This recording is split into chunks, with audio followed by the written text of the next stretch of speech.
most pressing contemporary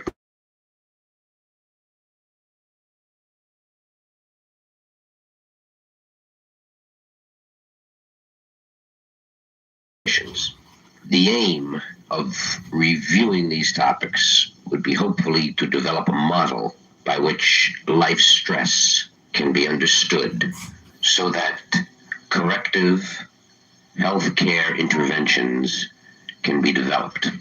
Part of our problem as mental health specialists is to deal the effects of a rapidly changing world, which is unparalleled by any other time in history. The first discussion is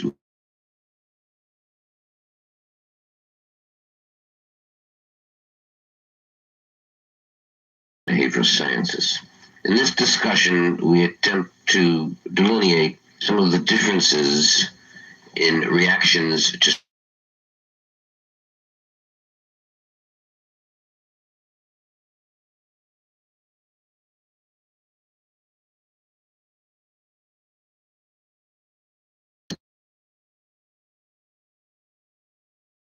society. I asked Dr. Beiser about the different types of political and social values that might be important influences on the kinds of stress that people undergo.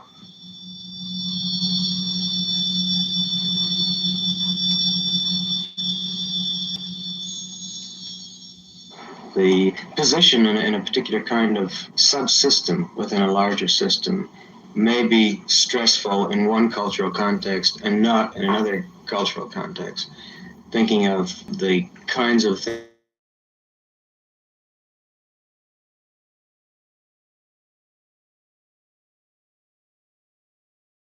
order and sex. And I think there's some pretty convincing evidence that the chance of developing schizophrenia, for instance, is higher among firstborn sons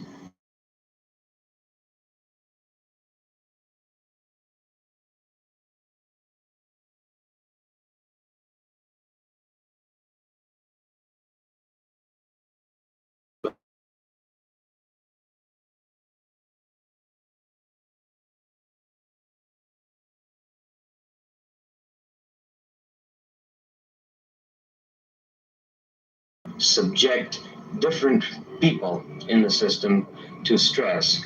Maybe the question of role expectations, or the level of expectations of individuals, is a notion that would cut across cultures, in the sense that people who occupy roles where there are high levels of expectations attached to them are at greater risk of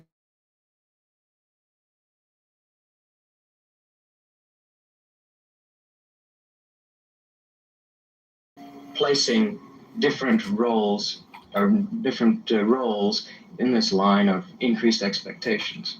A common problem that we're all confronted with now is the role expectation of the disturbances about what one's role should be in at least 50% of the population.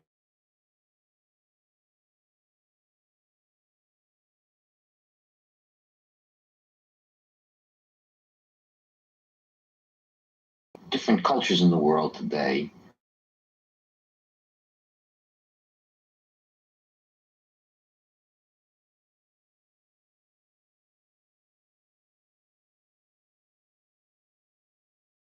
expectations.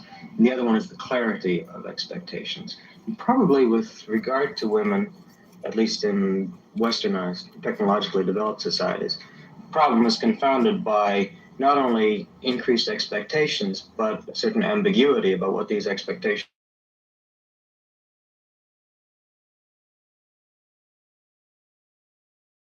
United States, Canada, to a certain extent in some of the Scandinavian countries, where one very consistent finding at a population level is that women exhibit more psychiatric disturbance, primarily in the area of the neurotic disturbances, than men.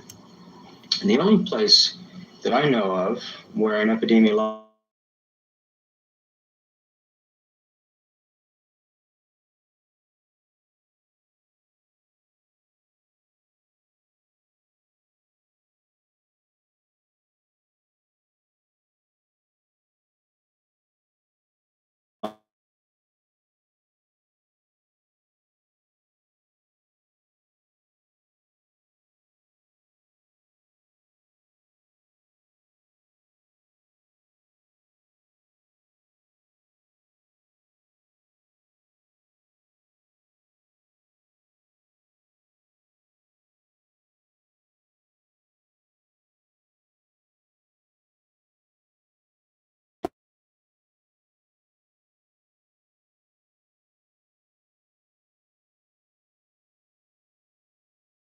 trade and commerce to a certain extent, but at least the roles are clear, even though life is very hard. The roles are clear and the level of disturbance is lower than it is among the men, who are more subject to westernizing influences and more caught between the two cultures. If you look at the so-called American culture, what are we all about now? Are our goals so ill-defined?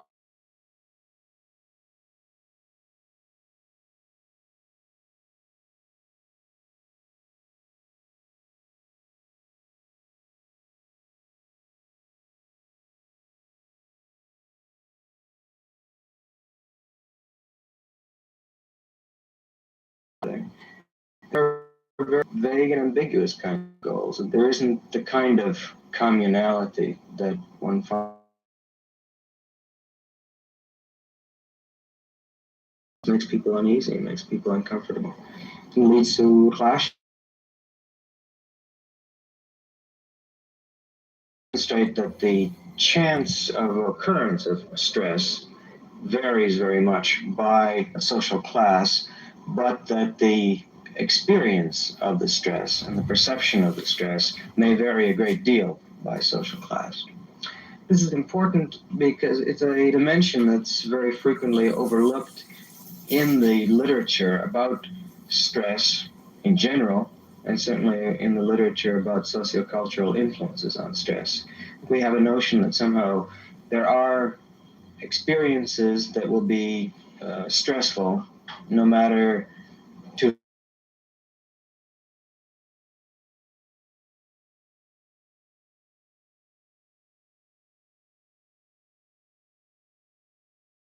bring to bear on that is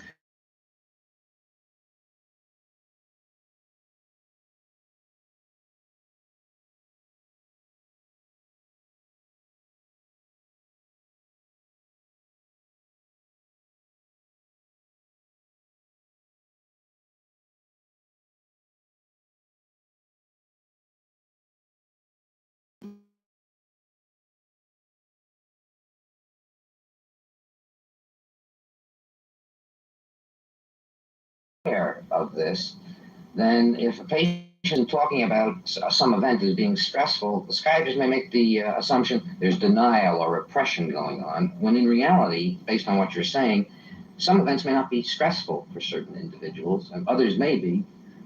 Is that correct? Yes, that's one reason why I think it's important for mental health professionals to be aware of this kind of consideration. But maybe an even more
specific disturbances, specific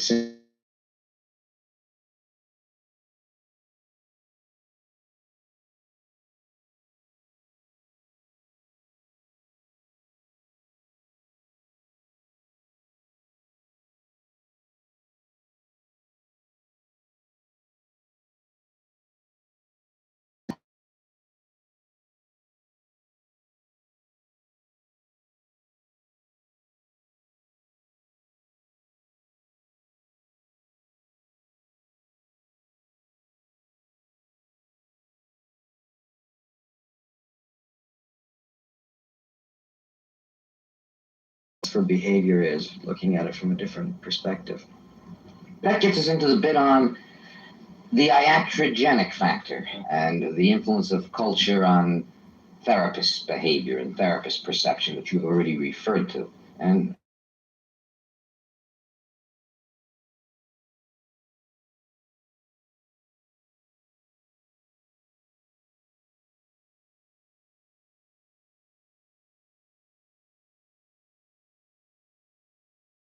in the specific therapeutic modalities that are being utilized. You see the process going on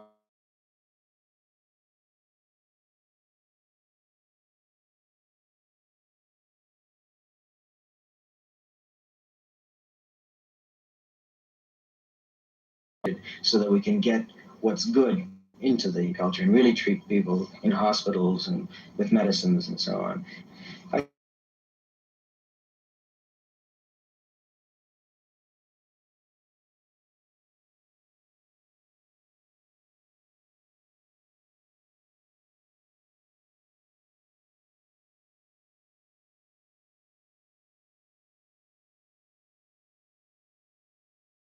To become a Navajo medicine man requires years of study, and requires a long period of indoctrination, requires a long period of apprenticeship with a practicing medicine man. But the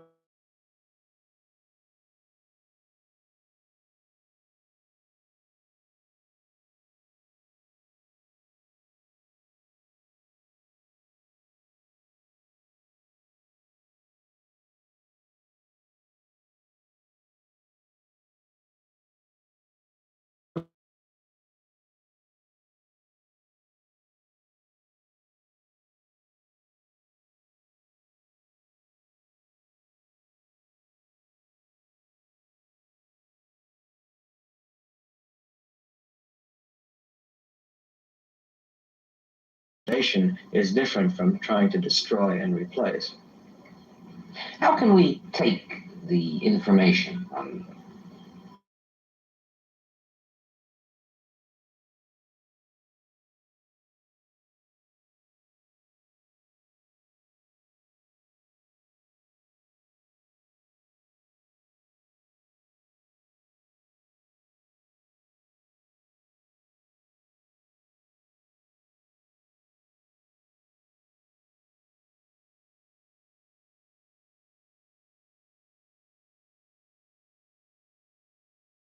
From research and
where stress is minimal. And the opposite view is that there is a conspiracy against children, so that stress is marked and alienation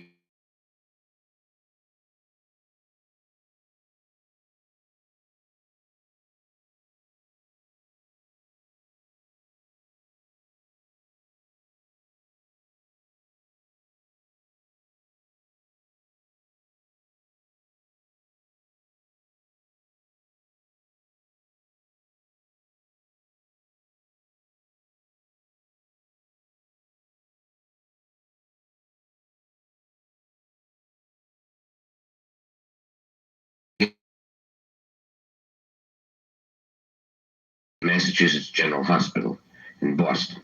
Dr. Steckler speaks first. Rene Dubos, a rather famous developmental biologist, said that the problem with man is not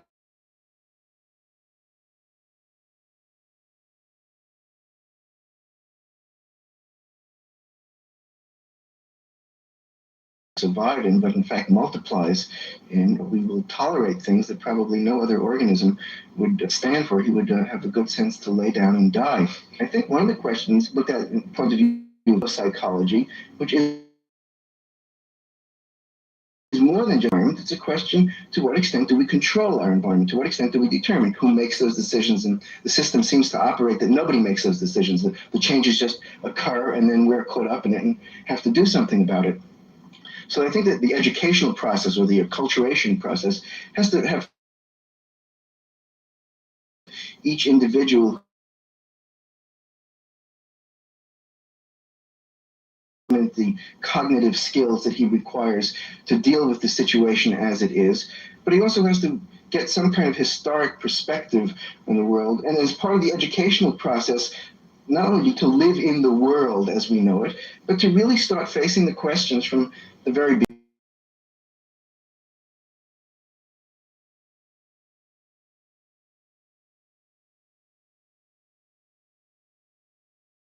Over the rate of change or the directions of society, rather than just assuming we are the passive recipients of this who must deal with it as best we can. The problem is we have never yet developed the imagination to do it. In science, there was a discussion of a House of Representatives vote to establish an Office of Technological Assessment. And in the discussion of that, serious questions were raised as to whether the science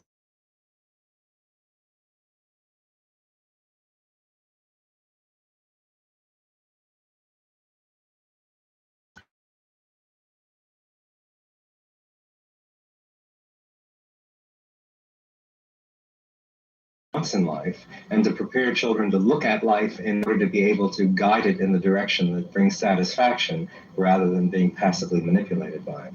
I suddenly now have a sense of awareness that the statement conspiracy against children has a broader meaning than just a deliberate conspiracy, but there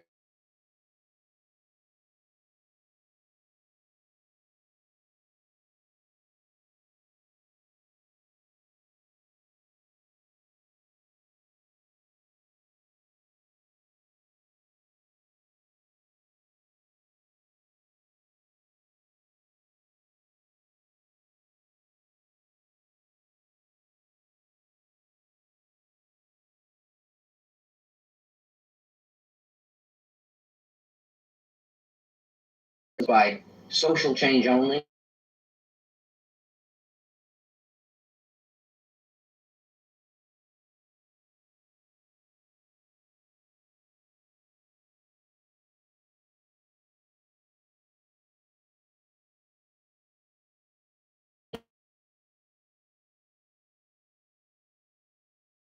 Very different role from what most people conceive of for the school system. But let me point out to you that that was exactly how the public schools were conceived of by those people who founded this country. Benjamin Rush, who is one of my personal heroes, was the first American psychiatrist and the signer of the Declaration of Independence, spent a good deal of his time propagandizing for a free public school system, survival of a democracy. Where I think our background and whatever meager skills we have as behavioral scientists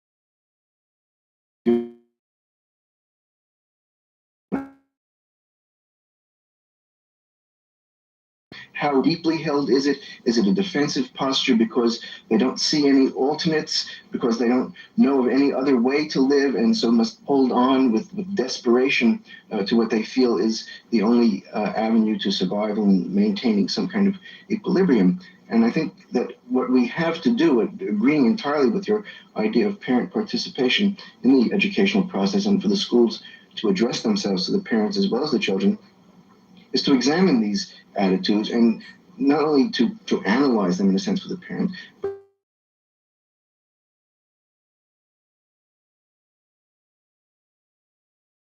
shape the technology, and that we use resources in the service of the needs of people and the desires of people. Well, we can look to future developments in things such as biochemistry and neuroembryology and a better understanding of structural and morphological characteristics of the nervous system. And it's possible that with devoting resources, we might be able to define sort of certain potentials and capacities that newborns might have. And we all go on the assumption that stress is experienced in some sort of an interaction between what an individual brings into a situation and what he's exposed to. Now, the question which comes up is, with the current inequities with which groups within our culture are confronted, with the terrible moral and ethical problems which need to be altered and modified, should we be devoting our resources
of our culture: sexism, elitism, institutionalism, and racism.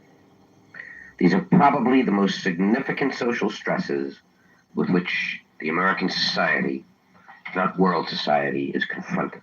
In spite of the seriousness of these problems, mental health specialists have devoted little attention to understanding of the implication of these problems for healthcare.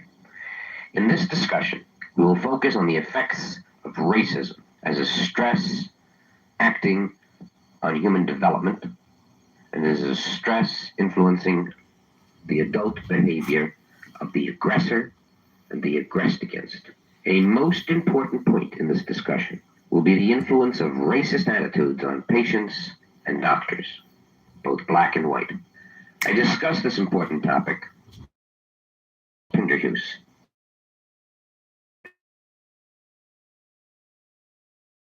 Standing experts in this area.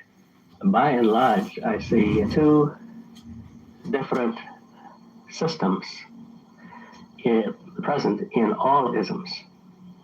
In every single one of them, there's what I like to refer to as an initiator and an accommodator. And the party, which is the initiating party, presents and cajoles or seduces or employs power or rewards some other inducement to get the accommodator to accept the belief system, basic attitudes, and the social structure which the initiating party sets forth. And this seems to be true whether the parties be whites and blacks,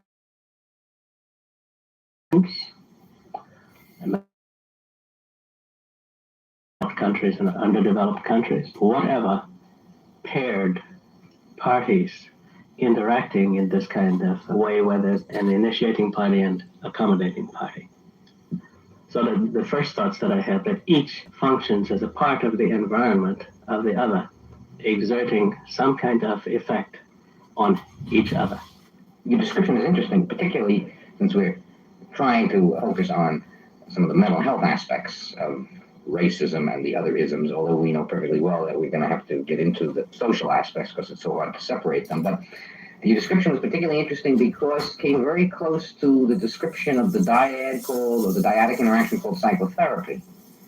One would wonder whether there wasn't a similar model there and what implications what you've said has to our understanding.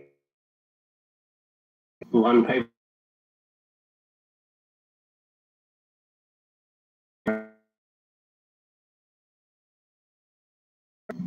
belief that the relationship of the therapist to patient usually is basically racist in nature.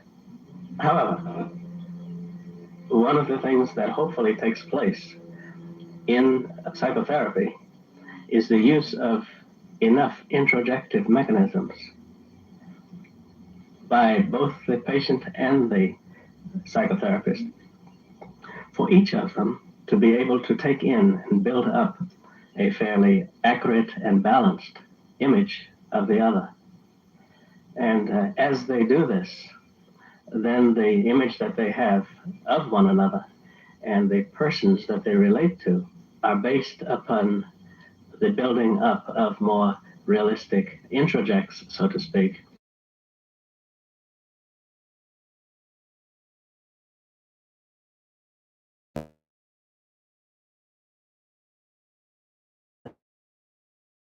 Therapist basically is projecting all the time, just as much as the patient is projecting onto the therapist. And each of them needs to have this kind of corrective experience.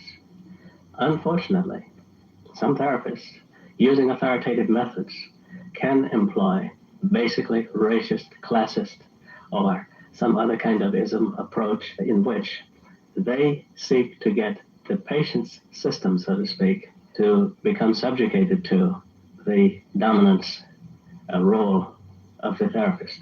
What you've introduced is important for us to clarify as quickly as we can, because I would think that most of our listeners who are involved in some sort of psychotherapy, whether it employs drugs or employs verbal means, are concerned with freeing the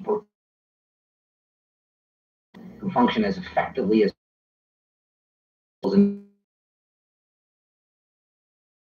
And yet, what you've suggested, of course, which I think we have to accept, is that the therapists themselves have racist and classist and sexist attitudes. And what steps can we take to ensure that the psychotherapist frees himself from these attitudes in relationship to the patients? Or is there any way we can assure ourselves of this, or any approach we can take? Or do we need a new group of therapists trained in a different philosophy and discipline?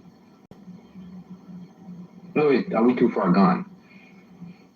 The principle that I would think needs to be kept in mind is one of having functioning feedback with which the therapist can constantly correct the impressions that he's gaining, more closely conforming to the nature of the patient's experience, the real nature of the patient's. The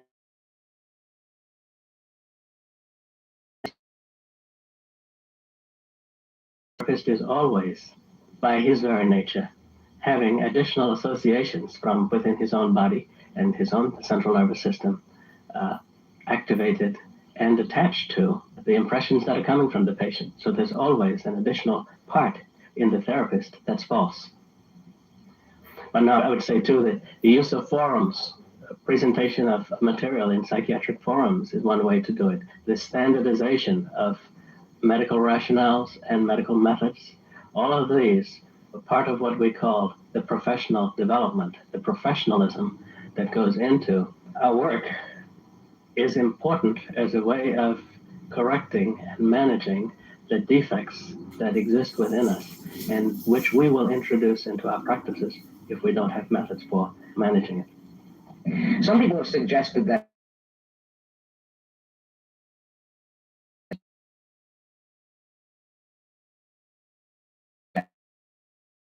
with as minimal stress to the therapist and patient, maybe we would have black therapists for black people and white therapists for white people and work for social change in the future, and then maybe we can get the mix. But it hasn't worked very well up till now, the mix. That white therapists have not been able to shake off their backgrounds.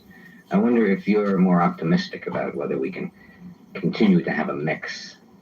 I'm fairly optimistic. I've never seen anyone who was able to live with only the white part of themselves or with only the black part of themselves, which leaves me in the position of assuming that all of what we call white people have both white and black parts, and all of what we call black people have both white and black parts. Now, what about the problem that we might potentially be confronted with in the black population, where perhaps large groups of people who, of course, object, and there may be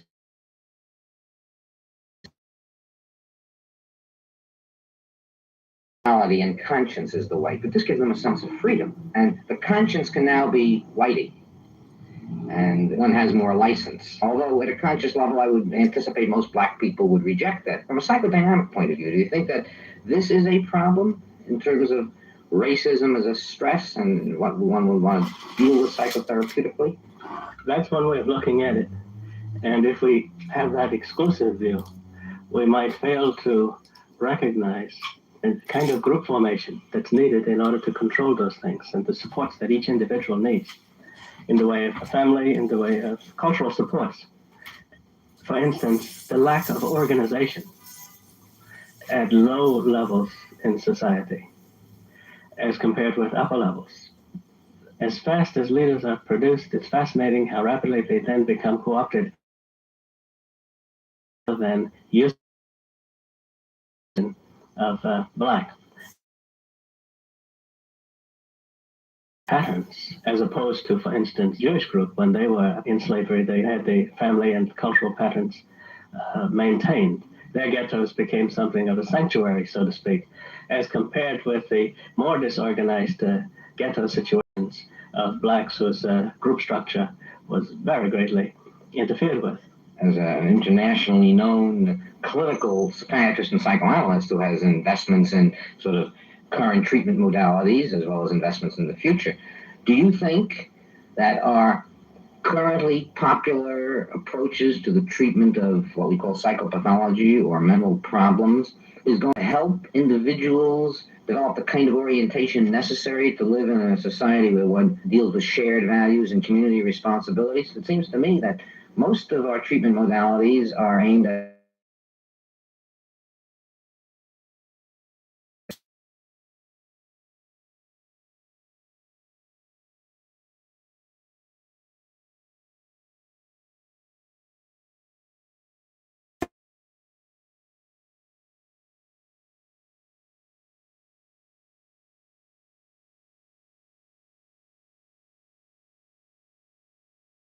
I think that the only way to do that, unfortunately, is through confrontation processes.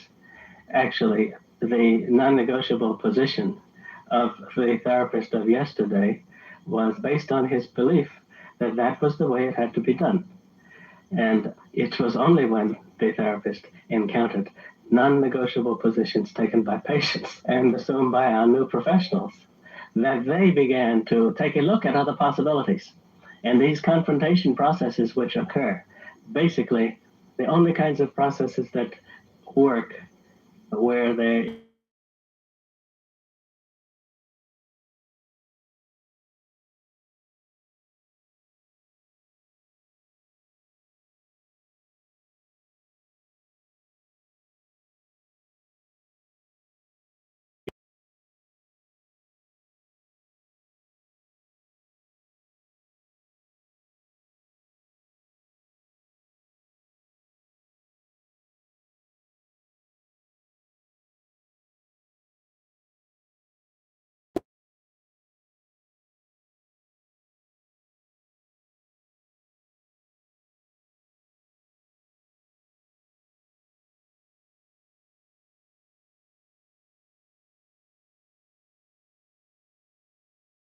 processes being the principal tool for producing change. Eldridge Cleaver put it in the graphic terms and related it also to this discussion we've had about the renunciation of one part of oneself and projection of it on another party. The slave relationship, the white man lost his body and the black man lost his mind, gave up his mind. And in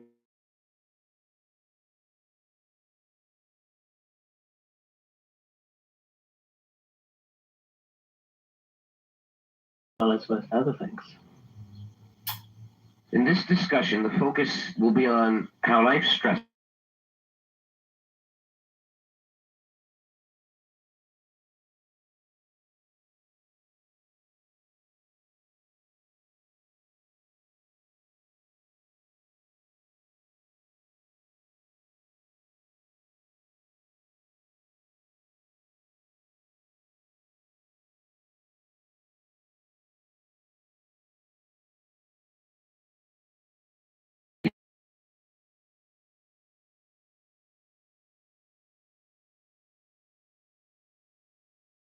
of the division, as well as an outstanding expert in psychosomatic diseases. I asked Dr. Knapp how he perceived the relationship of life stress to physical disease. You begin to see that specific kinds of reaction to specific kinds of conflict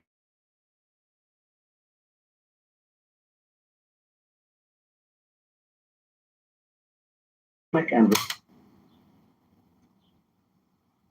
systems finally going on to causing structural damage. It can predispose possibly to the presence or development of disease in an individual under specific kinds of life conflict. It may contribute in other ways that we don't know about to a wide variety of diseases. The stress concept has to become spelled out in much more detail, and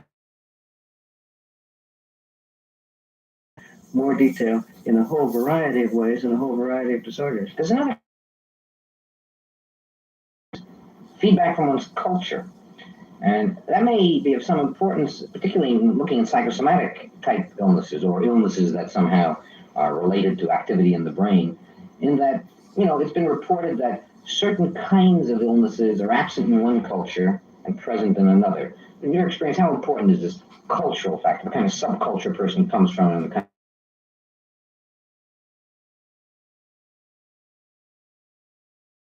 that the African Negro didn't get hypertension in Africa, and then when he comes to the United States, does develop it. Again, that's almost part of the early mythology of psychosomatic medicine, because no really good studies have worked that out. It's a whole transcultural investigation in psychosomatic medicine that is crying out to be done. You have to disentangle the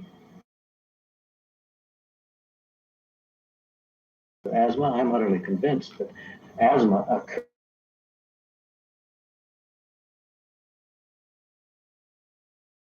a week or 2 weeks of birth without having some kind of genetic loading, and the family histories that one gets from people with in the cardiovascular area, in the allergic area, and in the schizophrenic area, for that matter, if one studies it very, very carefully, look as though there is some kind of general predisposition that is passed on in some way. I don't think we have the foggiest idea what the nature of that is.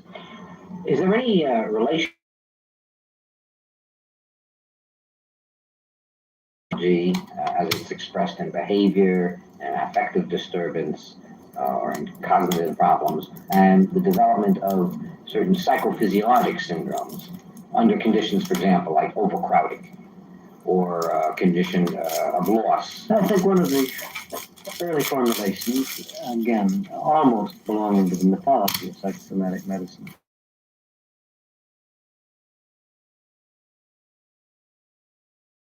and they substitute back and forth.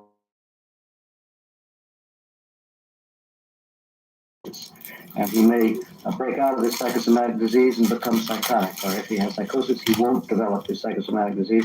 And then a third great avenue of expression, namely action, also gets drawn into the theory. It's a marvelous dream, that in the future we will be able to get a predictive handle on a whole host of diseases and finally come.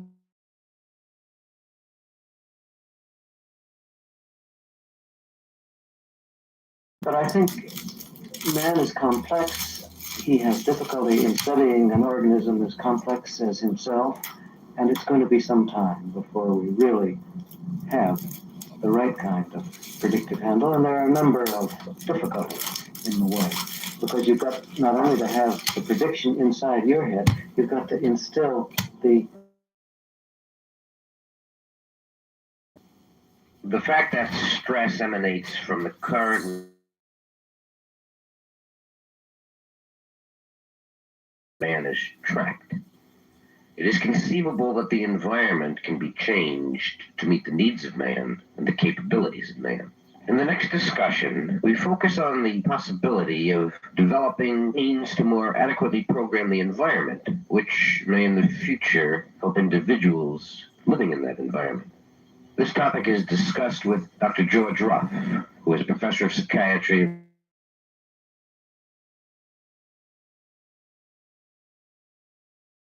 of our current aerospace program. I spoke to him by telephone about the stresses with which we may be confronted as a result of our current technological developments and the goals towards which man seems to be moving. People are still going to have the same things inside of them and outside of them that will be stressful for people 100 years from now. Will be pretty much like the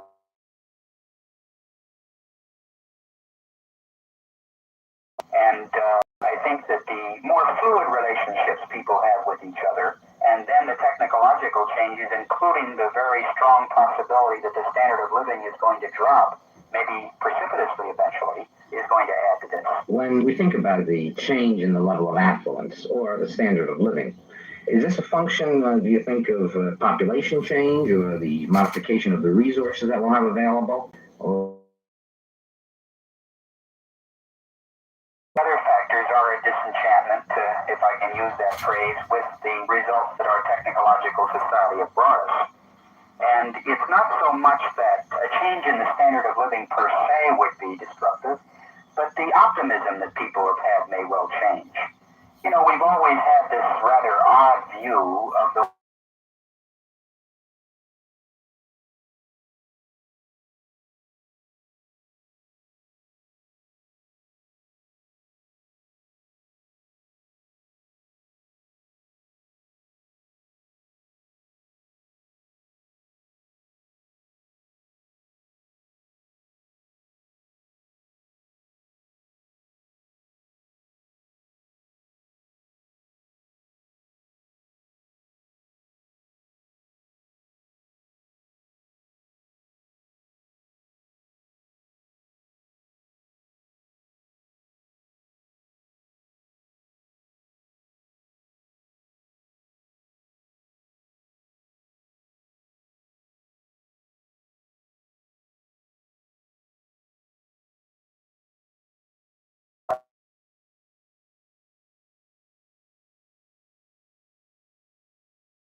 program for a group about to be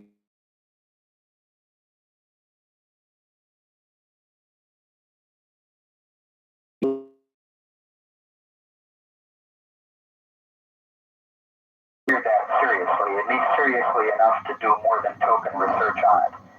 I don't think now we really figure out how to have a group interact for a mission to Mars. We probably could get by with it because people are adaptable. But I think after we've had Skylab projects and things of that kind and begun to have some more experience, coupled with laboratory research, we'll be in a better position to do it. As you've been talking in response to my question, I realized that I may have been using the same defense that perhaps the world are using, and that is to deal with a theoretical problem which isn't really very pressing to avoid one that is pressing.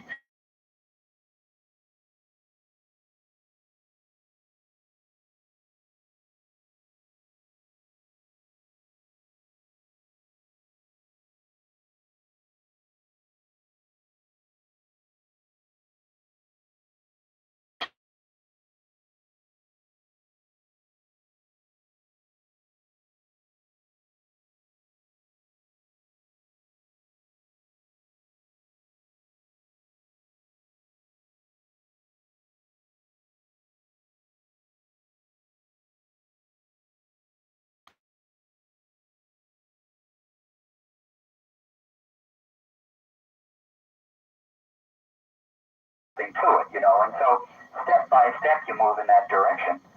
I think people are prepared for major changes like that, and it's not to say that everyone's going to be comfortable with it, but I think it can be done. Well, I'm glad to hear you're optimistic and encouraging. My big problem is not can people adapt to it, but is it going to work? In no time, since the 17th century perhaps, has there been so much doubt as to whether society will continue to evolve constructively or whether it will break. We've been assured to some extent by the experts on this tape that stress is a concept which has always been with us, that its definitions will expand as technology and population expand, and that in fact we may be in danger of overutilizing it, making it a catch-all.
You're the troll. You're projecting on me.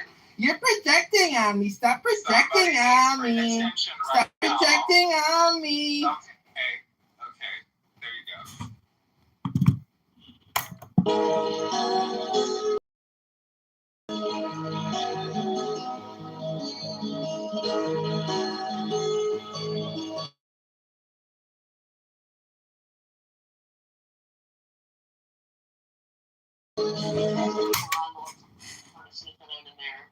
Hello?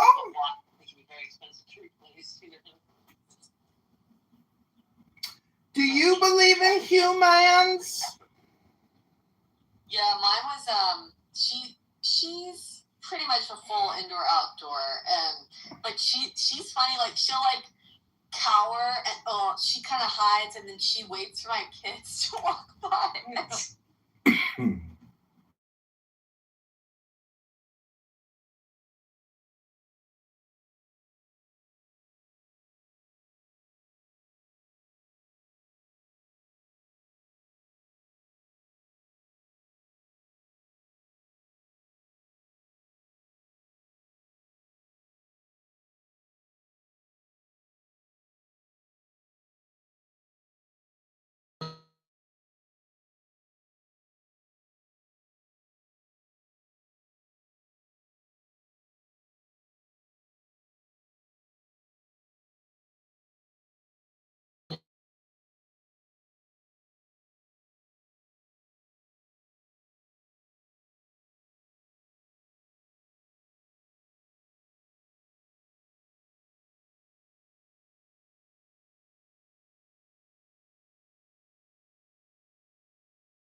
Future course. And that's like, yeah, it's ruling out other options, basically.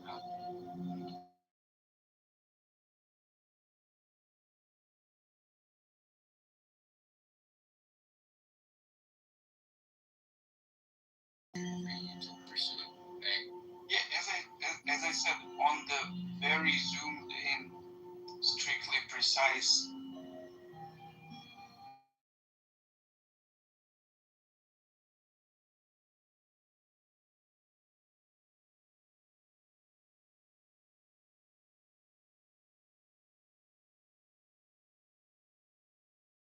Isn't it?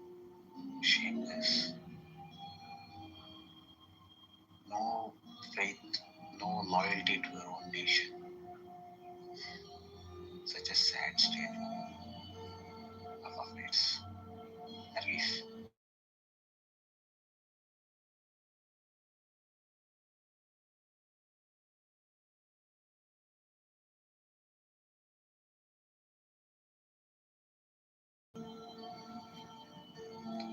Firdaus is a big scumbag.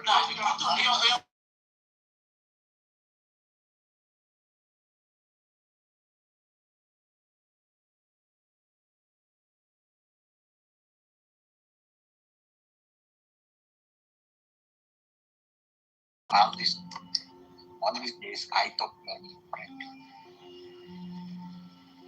I'm saying all these days, I believe that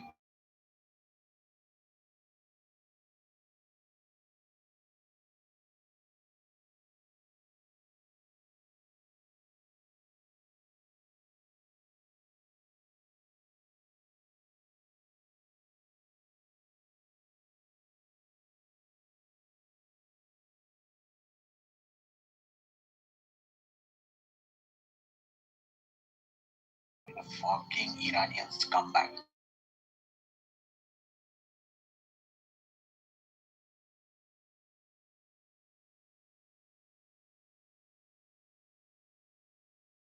India, you've been up all night doing what? Something happened. Like I had to get up. To pee.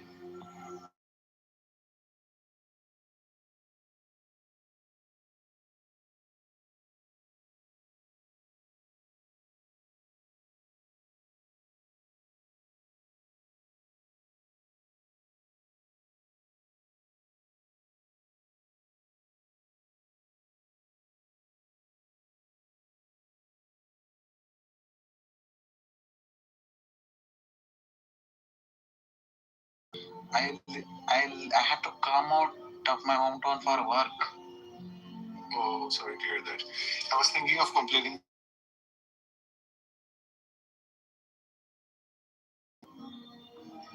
That's okay, but you did not listen to all the things she said about me. How will I? I've never spoken to her. How will I hear what she's? I mean, bro, you don't talk to me, bro. You always against me, and you're a pretend you're also a fake person.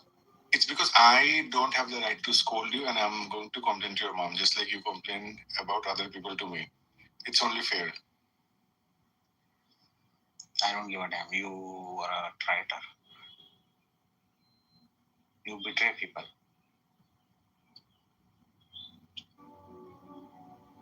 And you are in the moderator, and there is a shitty title on me.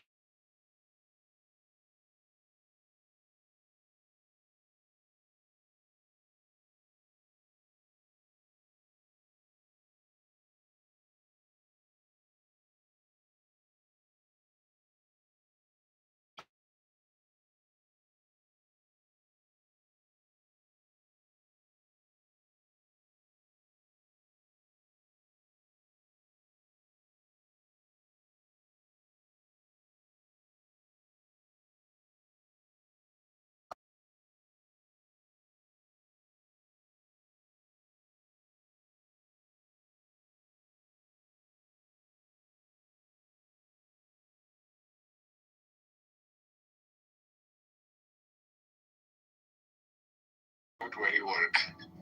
And then I'm going to email the company you work for. Do you know in LinkedIn? What is your LinkedIn ID? My LinkedIn ID is Firdos Alam.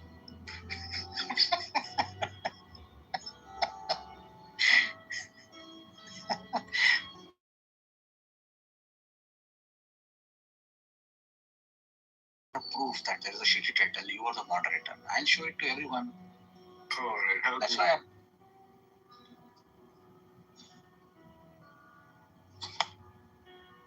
I'll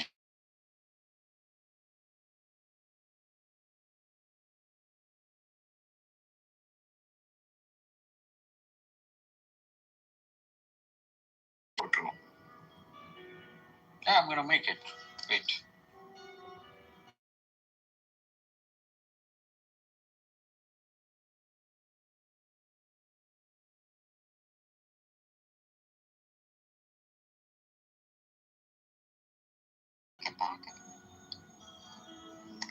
Nargis is You can have it for like 5-6 hours. He's an Iranian prostitute. I'll start a room. Prostitute. Who is going to join your room? You have no friends. No one likes you on this app. You don't have rapport. You don't.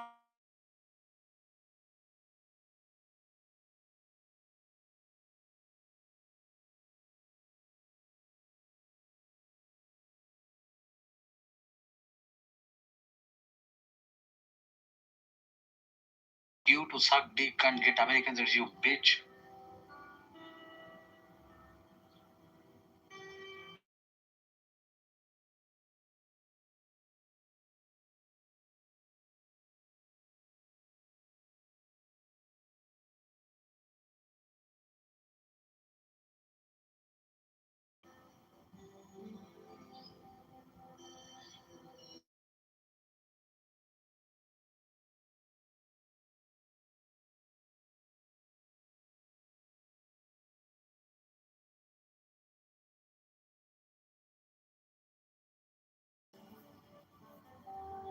Dia mo jutti kage purtin sula munda ni namma. Boricata. Ni namman musgonidira sari. Badmash. Oh, you know the word Iranian word. It's a badmash. It's an Iranian word.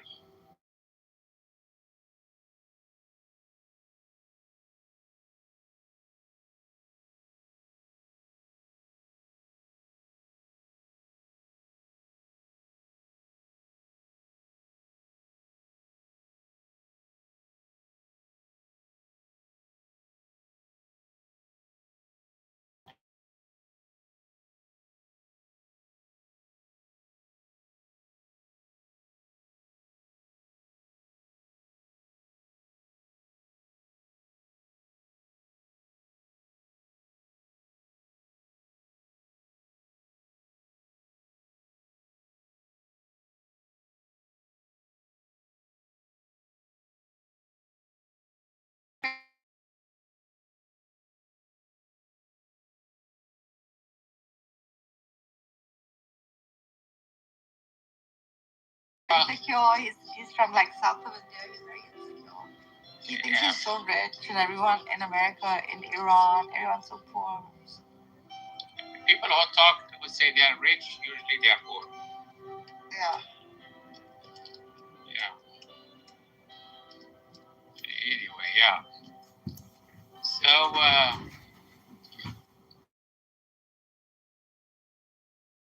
go down in history that actually saved Earth.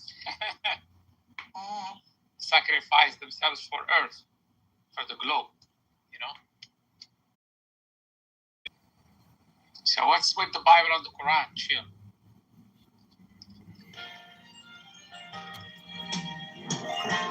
Yes. I was just here in the morning, and I had to go out.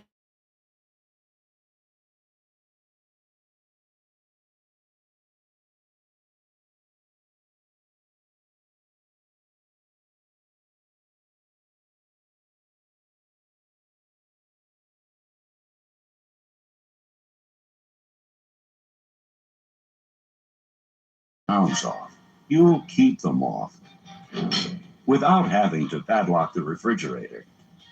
Hello, and welcome to Losing Weight the Natural Way, a mind-body healing tape from Prevention Magazine. Notice we have yet to say the word diet. You see, what we're really talking about here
so her approach was a change in attitude.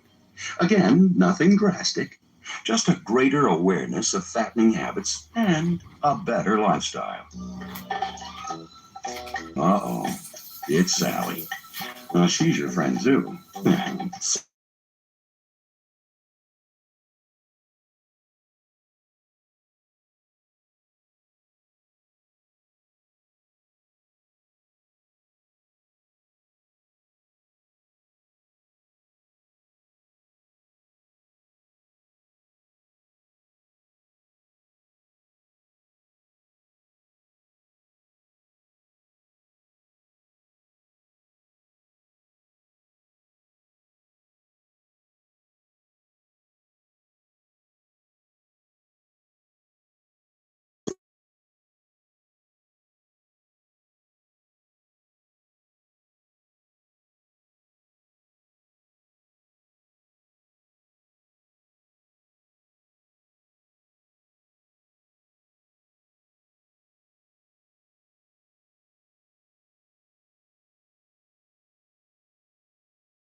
Therapy, and it works. Here, for example, are a few thoughts of would-be weight losers, followed by the opposite Negative. I can't lose weight. When I cut calories, I lose energy. Positive. I can lose weight. The best way is to cut just the right amount of calories and not starve myself to exhaustion. If I boost my exercise level and eat the right foods, I'll have more energy than ever before. Negative. I'm too tired and hungry when I get home. It's easier just to pick up a pizza. Positive.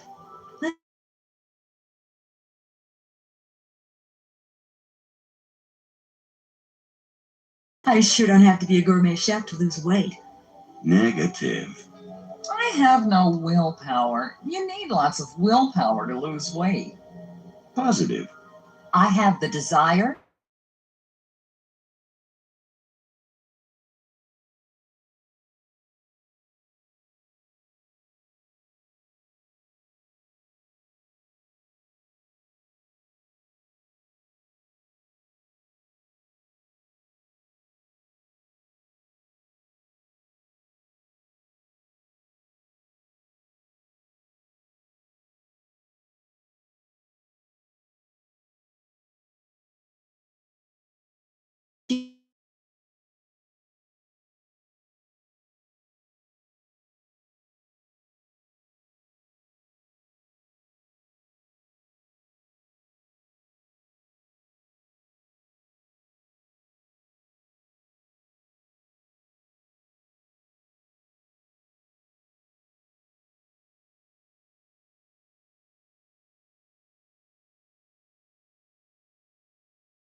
Women who are cutting back can total about 1,500.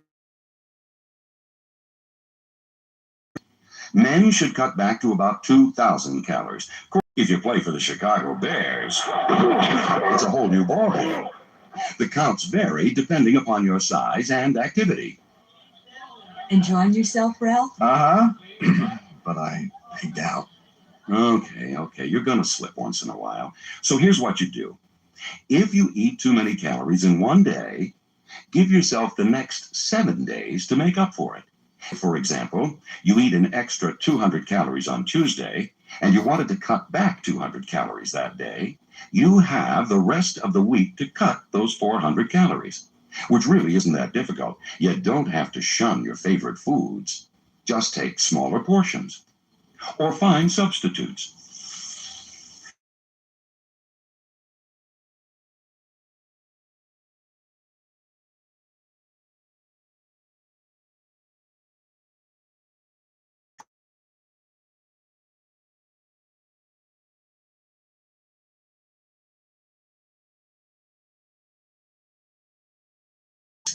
Tartar sauce close to that.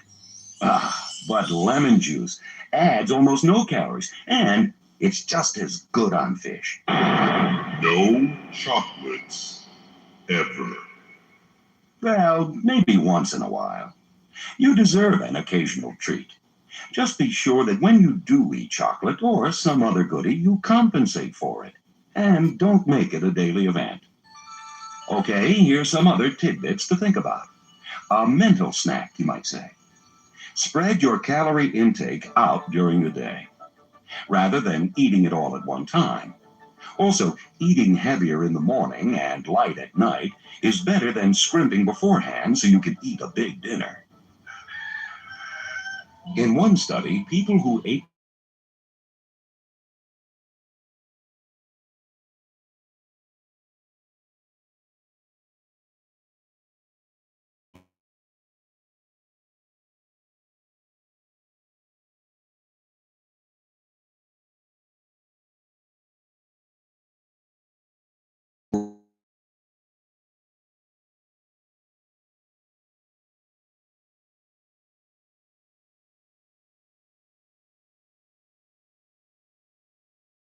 produce and fluids. Let's talk about each, starting with the first and least friendly, fat. Yep, there he is. The biggest of the four F's. You'll find quite a bit of fat in whole milk, butter, whipped cream, cheese. Actually, his full name is saturated fat. He comes from land animals. Fat's not bad in the tummy, but lousy on it. He may even cause heart disease and other problems. To top it off, fat is highly concentrated in calories, so aim for no more than one serving of animal fats per day.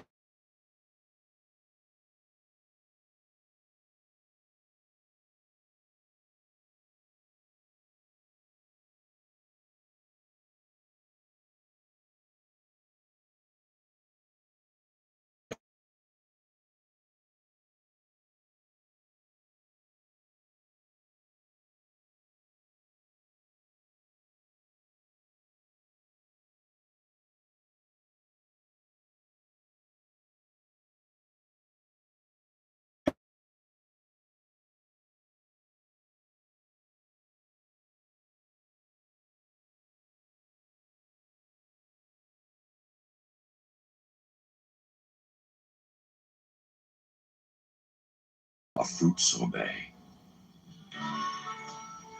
I see. You're a meat and potatoes kind of person. Too bad. Like cheese, there's a lot of calories in a very small of red meat. Removing all visible fat would help. Eating red meat no more than twice a week would help even more. Try fish or fowl instead. You'll not only cut calories, you'll improve your overall health.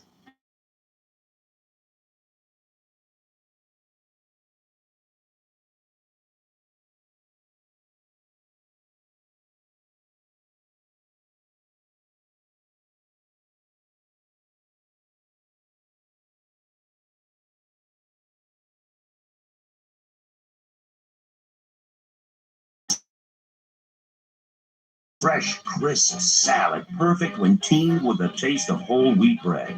Snack time? Try air-popped popcorn. Or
8 glasses of water a day to cleanse and rejuvenate our system. A bit of ice water before a meal also fills the stomach and cuts appetite. Sip water while reading or watching TV. Have water instead of coffee at break time. Of course, if you do need a pick-me-up, try herbal tea. There's more and more flavors around. Plus, you can mix the tea with fruits for a low-calorie treat. Here's another super idea. Soup. Nothing beats it on a raw, windy day. Plus, people who consume soup regularly consume about 5% fewer calories. Why? Well, soup has 2 advantages. It contains a lot of water, so it's not calorically dense, and it's hot, so you can eat it slowly.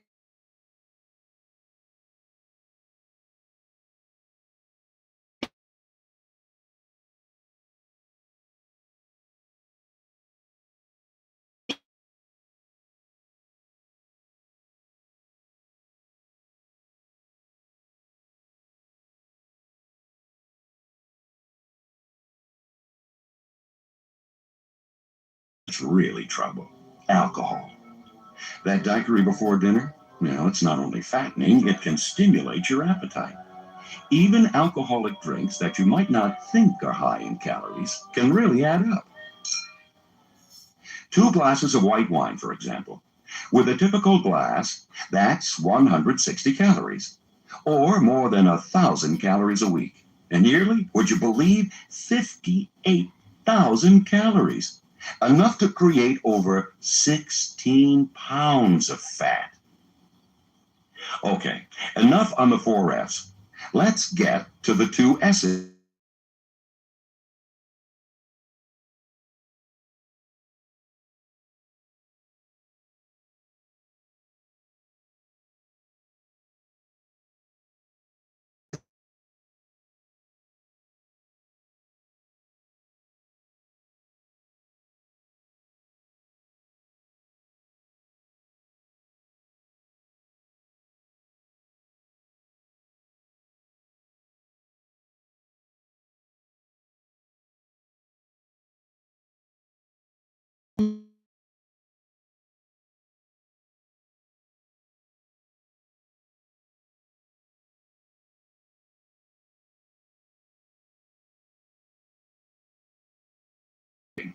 Even when you're not particularly hungry. I bet some of these sound familiar. For me, it's the kitchen. I always like to check out what's in the fridge. Then I can't stop from gobbling what I see. At the office, around mid-afternoon, my energy lags. People bring in all kinds of cakes, candy, pretzels, and around mid-afternoon, I've got to have some.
Try this. Another Try rule. this, Ma. Leave the kids and their demands for sweets at home. On the other hand, it wouldn't hurt to have a rational adult along who can talk you out of impulse buying. Do you know what's in this stuff? I mean,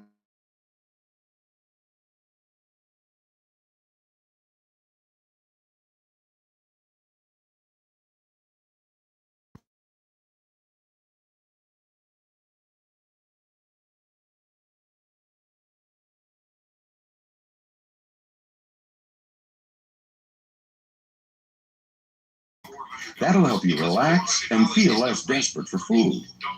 When you come back, you can sit down to a light, well-planned meal. But the advice still holds for any Weight Watcher arriving home from work. And try to keep busy. Grab a hammer, saw, paintbrush, take up ceramics, anything to keep your hands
the one who needs the snack. Around mid-afternoon? Well, this frankly isn't unusual.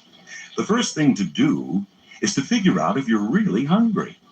You just might be bored or feeling sluggish after a large lunch, or you may need to move the bod a bit. Go for a quick walk around the block, or find a task you know won't be tedious.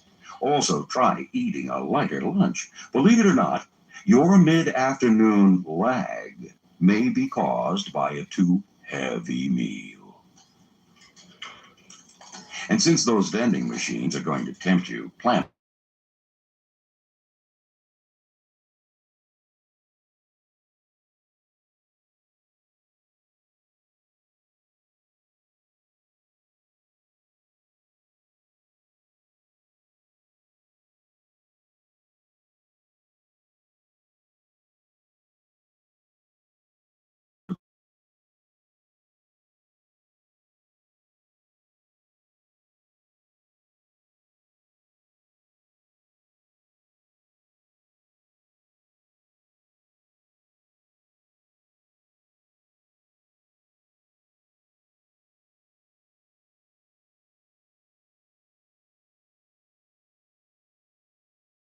the key to overcoming acute to chew is careful planning. A shopping list for the supermarket, fruit for the office, needlework for the TV. That's easy enough. How many meals should I skip? Not one. Skipping meals makes you famished. So when chow time does roll around, you're ready to... Oh, it was close. Never get in the way of somebody who's missed a meal. Food, after all, keeps us alive. But what do you think is the most important part of a weight loss program? Even more vital in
Today, start walking, swimming, or take up a sport. In no time, you'll look and feel better. And you'll owe it all to exercise. Use only as directed.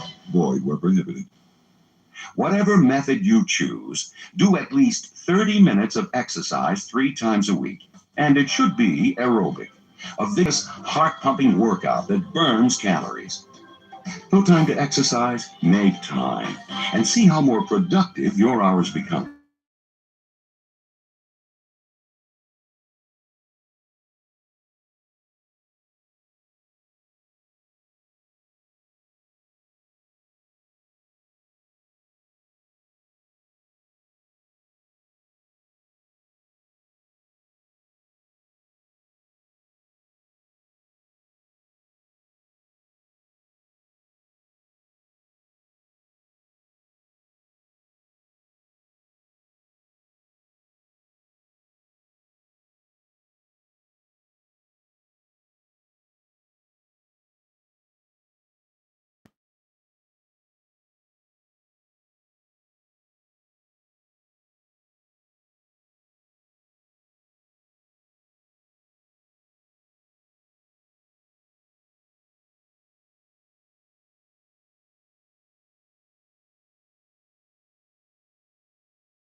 At all levels of your mind. To prepare yourself for the new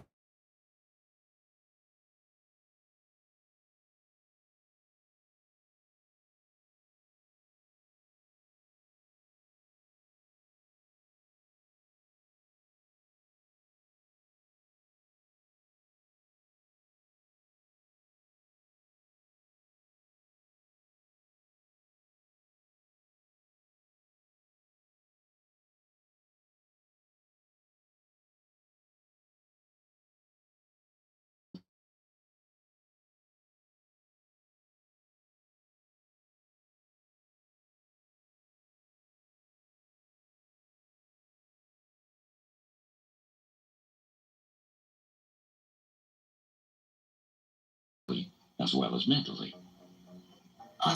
Listen.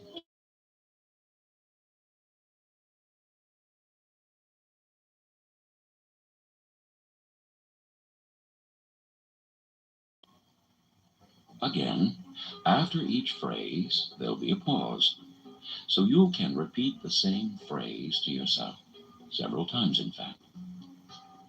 Imagine the words as kind of a wheel going around and around in your mind. If you're distracted by something, an itch or a twitch, gently remind yourself to concentrate. The very next thing,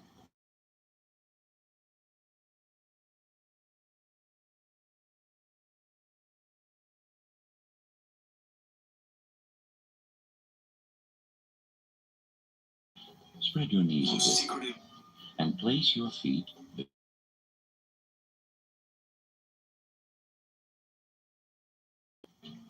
If you're lying down, spread your arms and legs slightly apart. That's it.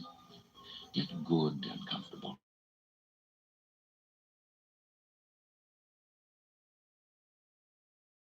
To become just slow and even.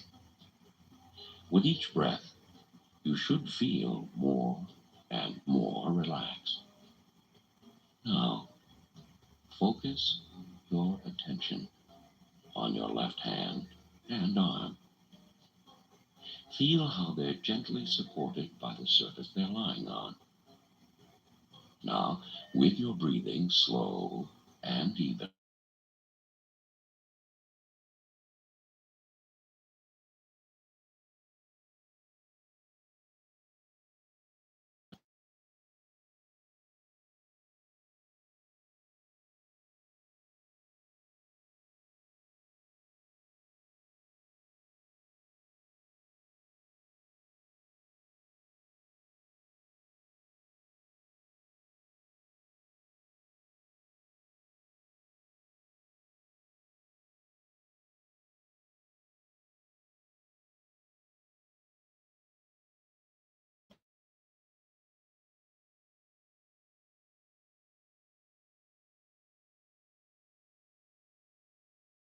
the case just now. The feeling will come with practice. Now, shift your focus to the other side, your right hand and arm. Again, sensing the support from below. With your eyes closed, as you breathe slow and even, repeat to yourself.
and again.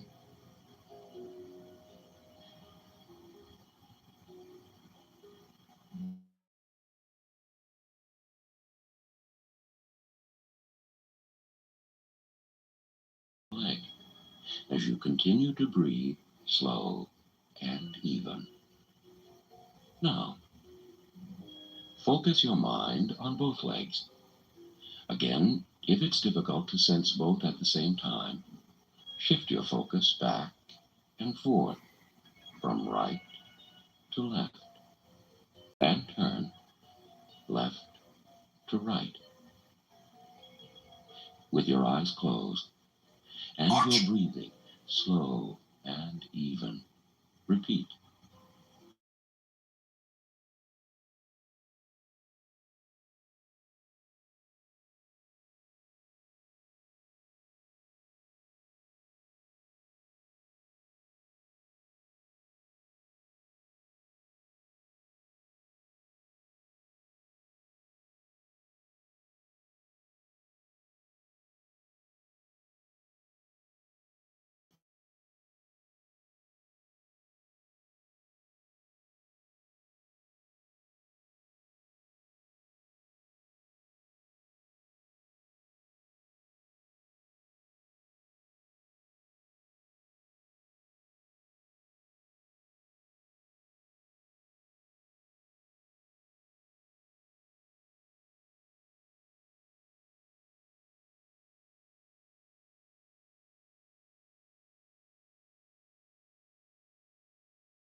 Letting your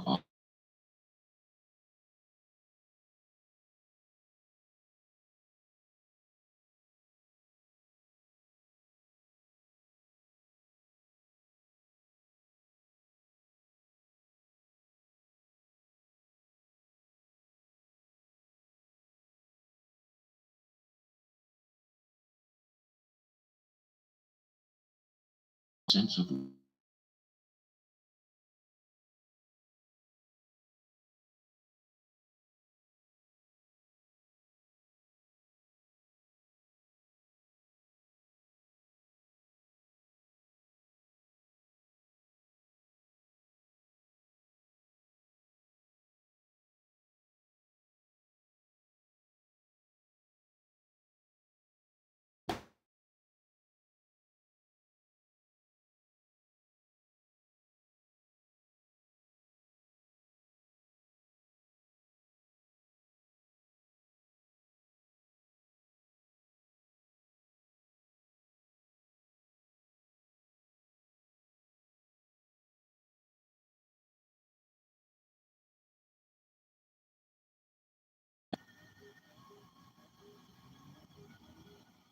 be aware of what you feel. Do you sense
and legs are heavy and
high, and you can almost taste the fresh fruit you're having for dessert. And because of such meals, you look terrific. In fact, picture your family and friends telling you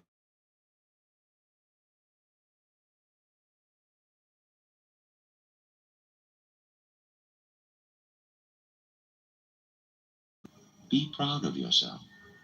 Make that feeling of pride and the image itself very, very clear in your mind.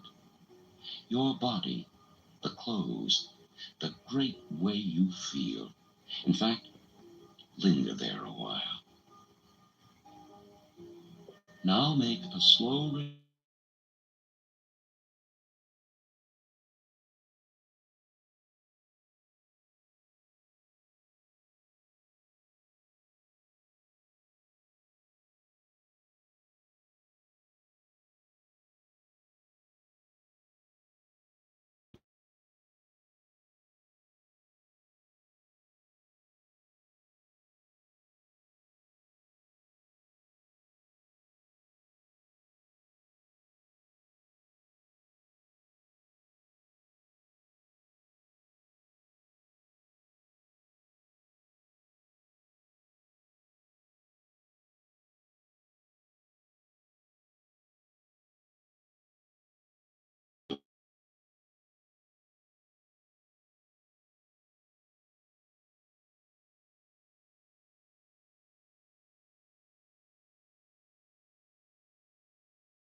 in the party.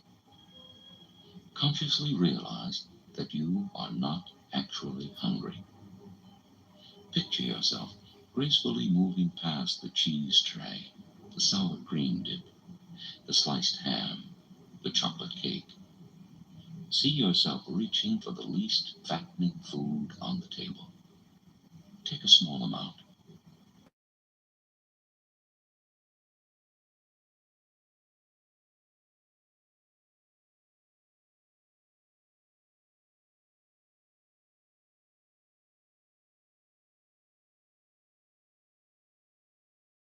Situation several times after progressive relaxation. You can't expect to behave exactly as your ideal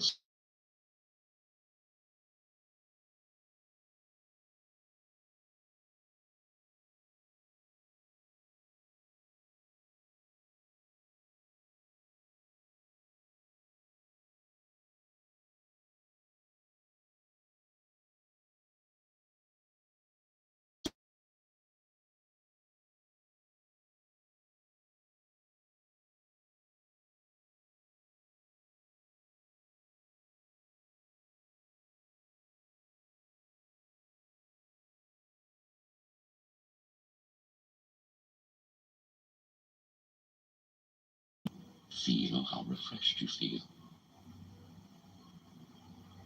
Now, open your eyes. You have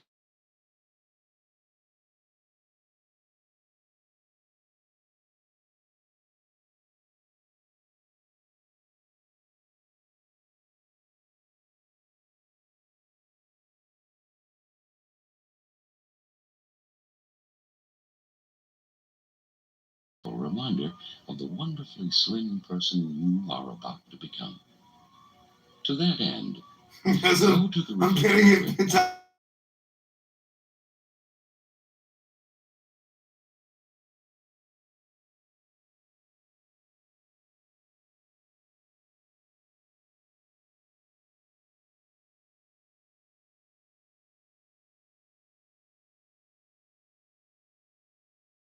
and know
Oh, what time is it? 3:30.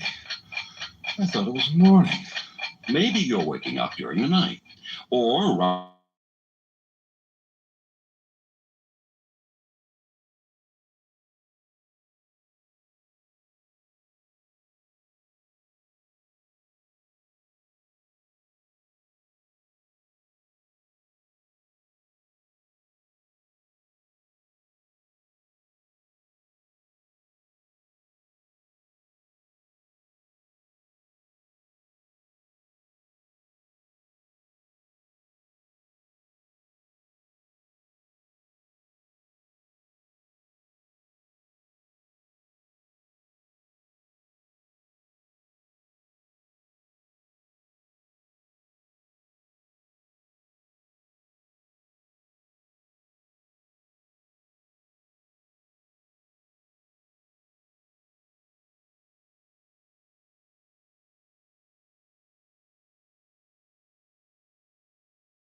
now, for hot weather. Weatherman says another summer-like day today. High about 94. Humidity 72%.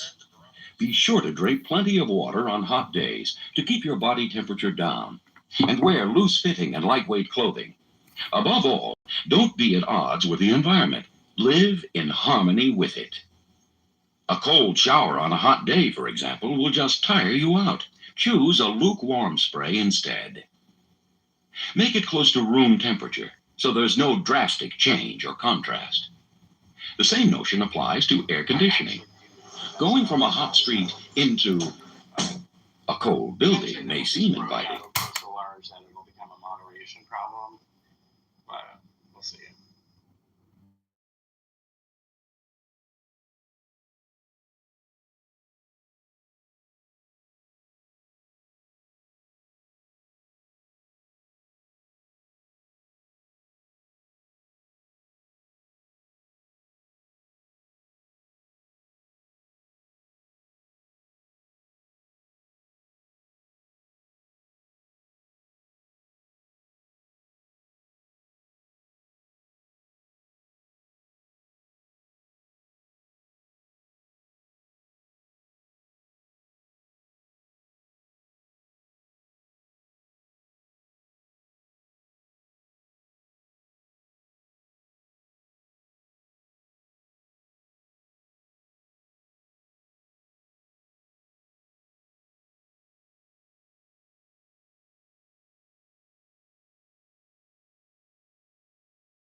into the nearest bed. That doesn't mean, of course, that you shouldn't be concerned about weight.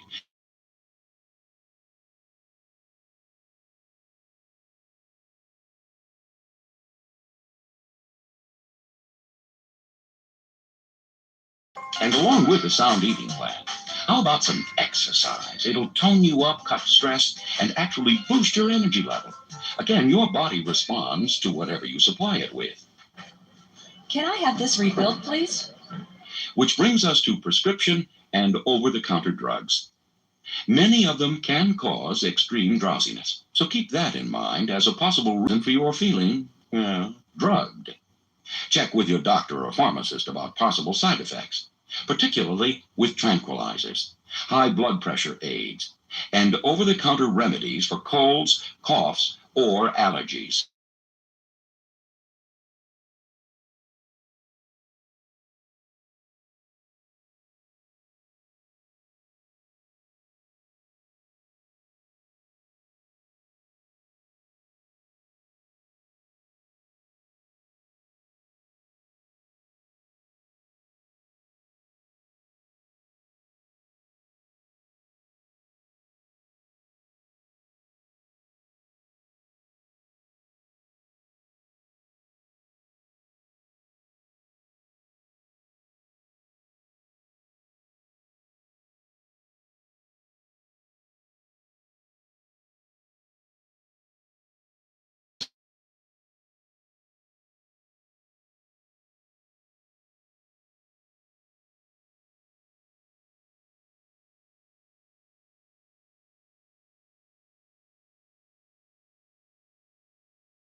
Foods triggers insulin, allowing a substance called tryptophan to enter the brain.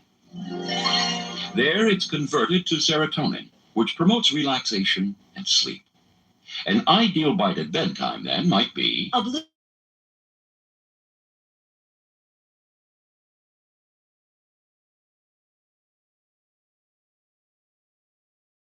about milk, you ask. Well, sure, it's a source of tryptophan, but milk's fat content slows the switch to serotonin. Okay, A good night's sleep is important. But if you still need an energy lift, listen to the words of a former chief executive, Harry Truman. If I feel tired, even while me.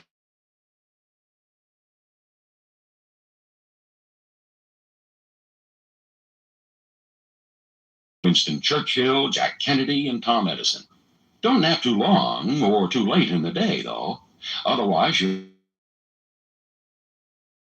The presentation's at 3 today. Don't worry, sir. I'm really up for this one. Right. Thank you, sir. Goodbye. Oh, please, just let me get through it. Sound familiar? Our tired worker might be having a post-lunch crunch, a sudden drop in energy following his midday meal. Here's how to fight such a crunch from the book, Managing Your Mind and Mood Through Food. A power eating plan, says Dr. Wortman, is one that contains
well, supplement a sensible diet, not to replace a variety of wholesome foods.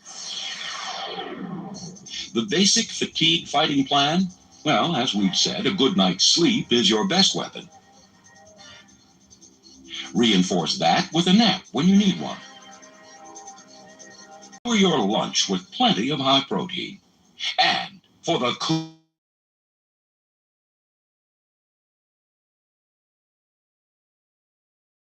Now, turn this cassette over to side 2 for a mental technique that'll give you even more vitality. Are you sure this was the vacuum cleaner you were using at the time the robbery was committed?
internal medicine and gastroenterology. He has developed techniques that relax and energize. These exercises should be repeated often to help you develop a deep. They also can be performed whenever you need a lift, sort of energy on tap. Now, let's begin. First, move into a comfortable position. Loosen any restrictive clothing. Make sure your arms and legs are uncrossed.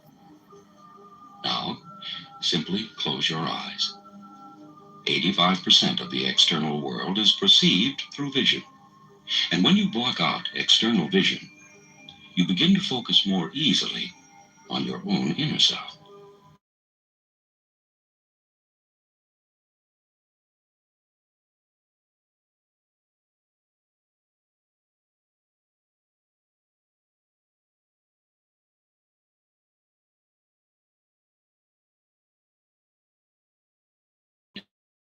It back to the sound of my voice.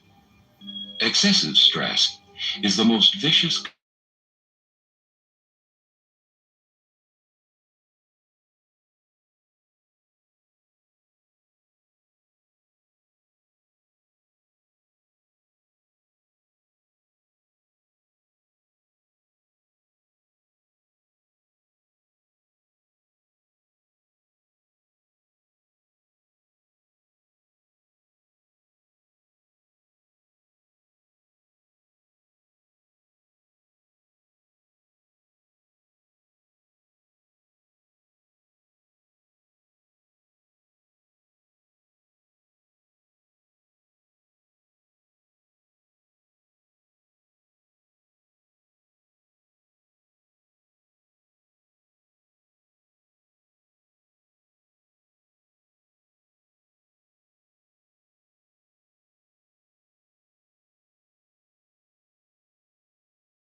to enable you to feel more comfortable. Let the wave of relaxation and comfort move up into your chest. And the breathing that has become more comfortable at this point can even become more comfortable.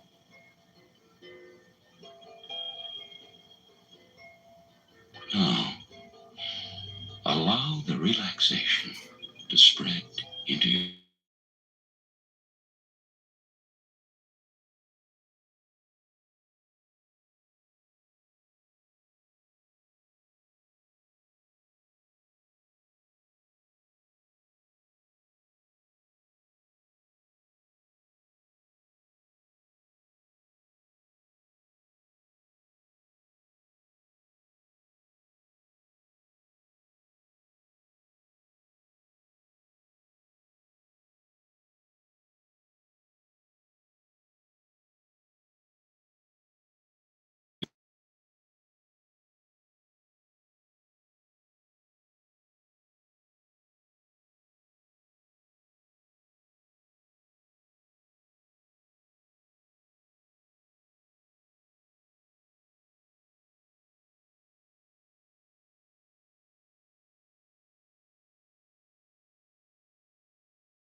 Now, let the relaxation spread into another area of tension, the jaw. Allow your jaw to just drop and feel how comfortable that relaxation feels.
vividly image something, your mind and body interpret it as being real and act accordingly. The more vividly you imagine yourself in this place, the more your mind will believe it is real and will associate this place with peace, safety, comfort, happiness, and relaxation. Now, spend a few more moments fully appreciating this place.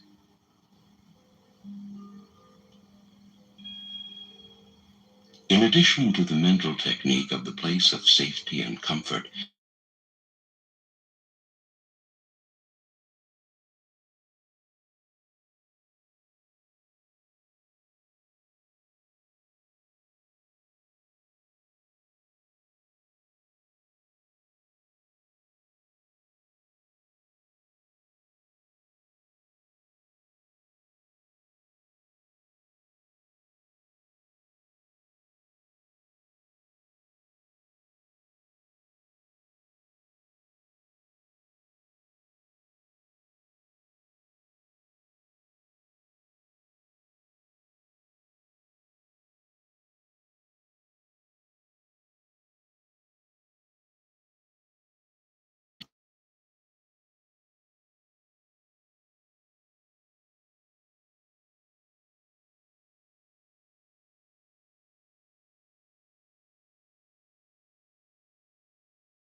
sounds. Feel the temperatures, textures, and movement. Smell the aromas. Taste anything there is to taste.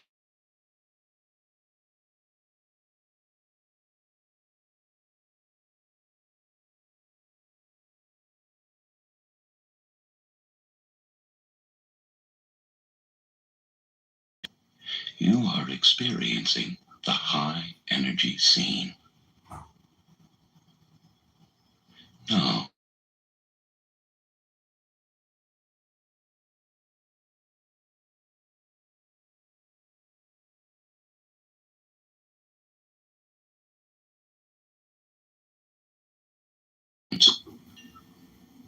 when you hear these affirmations in this relaxed state, they will go directly to your soul.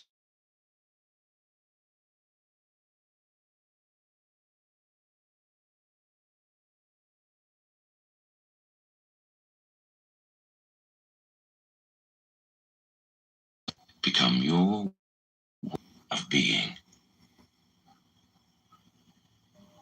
At another time, if you wish, you can listen to this part of the tape in your usual waking state. Write down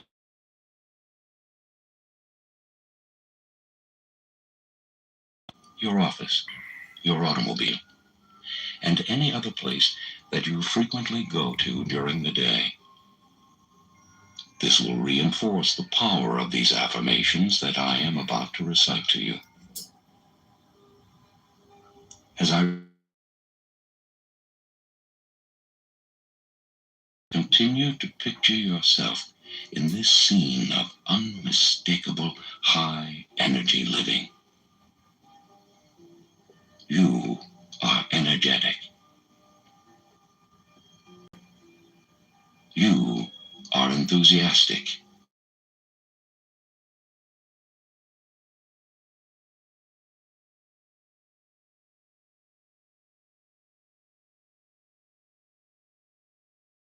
Be with yourself. You are happy with life.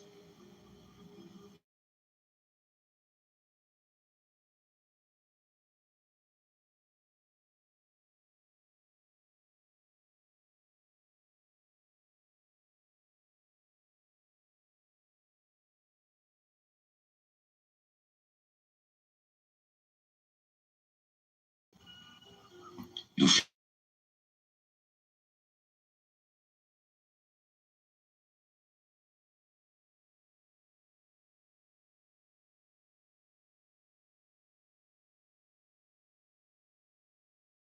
You exude vitality.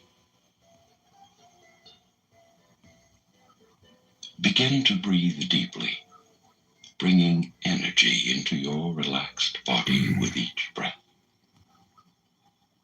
Become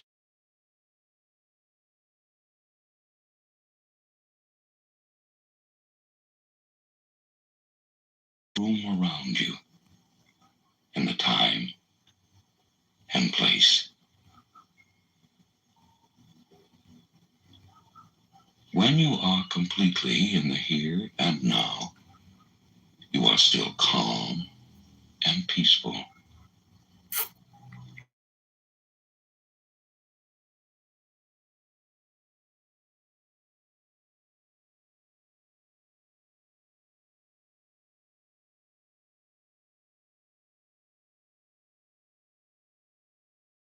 Listen.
rise up.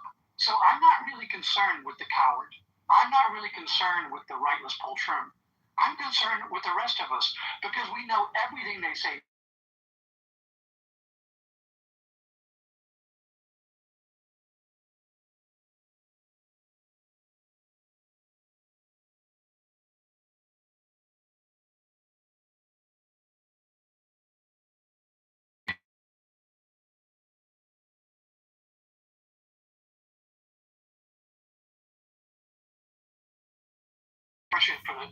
How retarded are you? Do you know anything about Jewish philosophy? Anything at all about Jewish philosophy? Oh, you're the supremacist. You're the Nazi. Got it. Okay. How retarded are you? Do you know anything about Jewish philosophy? We got him! We got him!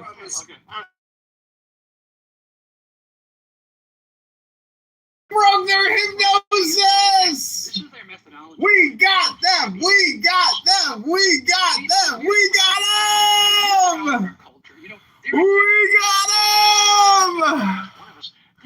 We got them! Us to forget it. They want us to give up on it. Forget it and forgive. Let it.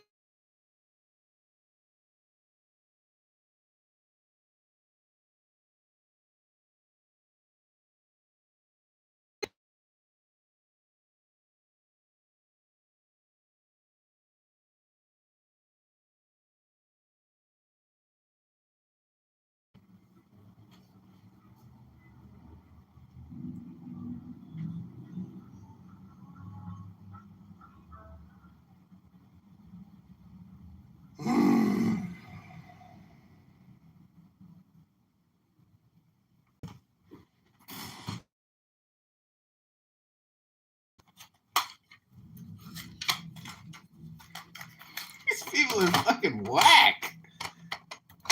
What the fuck?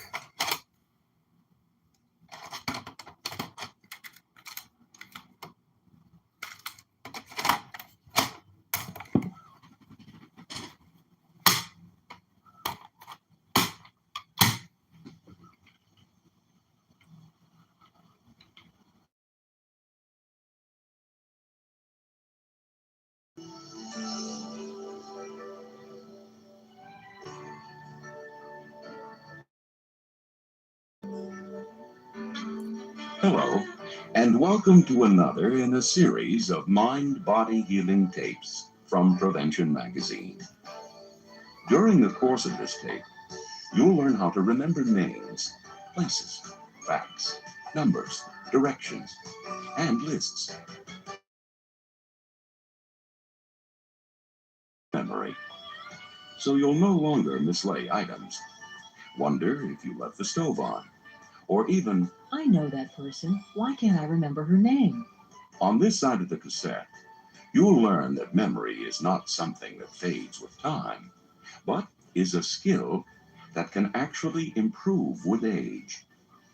Did you know that a brief stroll and a round of Scrabble can keep your memory cells young? And you'll learn why. You'll also learn how to certain visual, verbal, and sensory cues. By paying attention, and with a little practice, you'll connect faces with names. Why, if it is Brandhorst and his wife Cindy, how are you? Recall lists. Yes, I'd like to rent Jaws 2.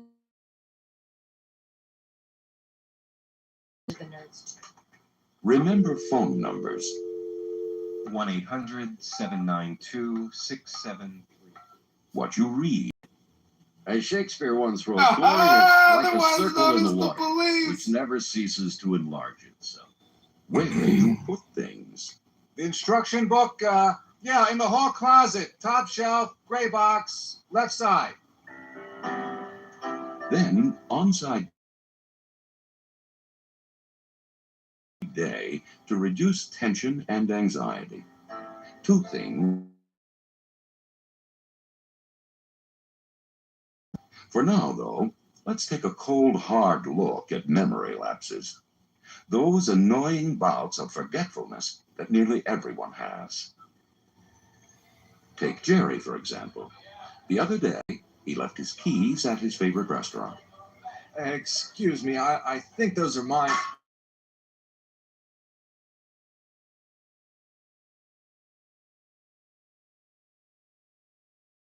How busy you are. Sometimes, Jerry forgets where he puts his glasses, or where he parked his car.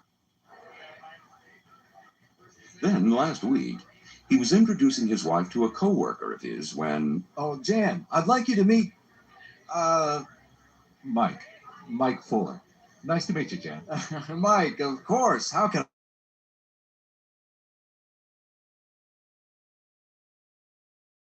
wrong with Jerry? Do all those memory lapses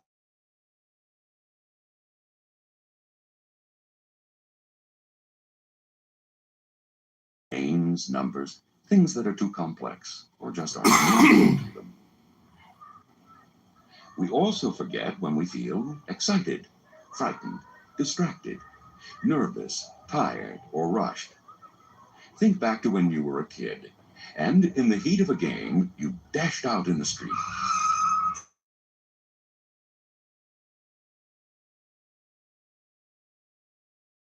Line to just vanish, no matter how well the line was rehearsed. And rushing.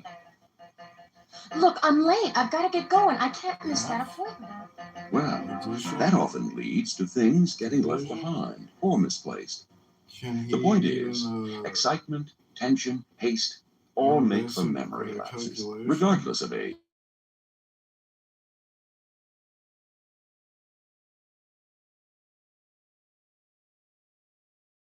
Like Alzheimer's disease.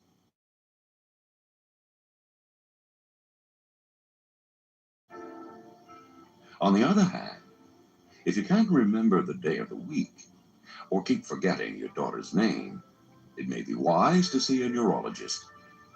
Your memory lapses might be caused by less serious factors, like the overuse of alcohol, sedatives, medication, even ordinary antihistamines. All can impair memory. More data just came in. Better bone up on these as soon as possible. Your memory can also stall if it's overloaded, or if you have too much stress or too little sleep. But again, keep in mind that you can't wear out your memory like an old tire, nor does it fade like an old photograph. Experts say you can learn new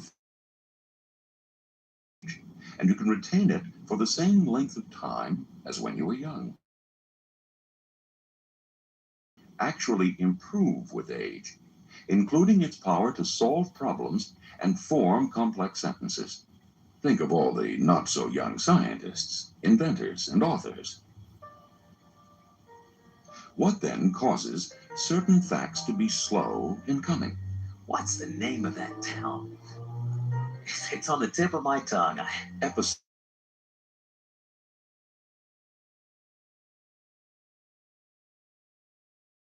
Psychologist at Rider College gives this reason. Think of your memory system, he says, as a computer. With every passing year, you collect more memories. That means when you want to recall something, it takes a bit longer to scan what's on file and transmit it to your consciousness. Maybe that's why the town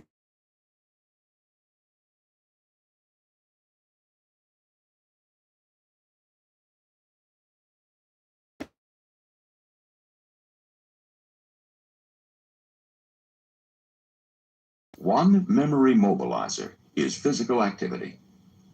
Exercise pumps more oxygen to your brain, fueling its billions of neurons, or memory chips, if you will. Want a super memory? Get your body moving. A brisk walk or stroll through the park, for example. Getting out, in fact, adds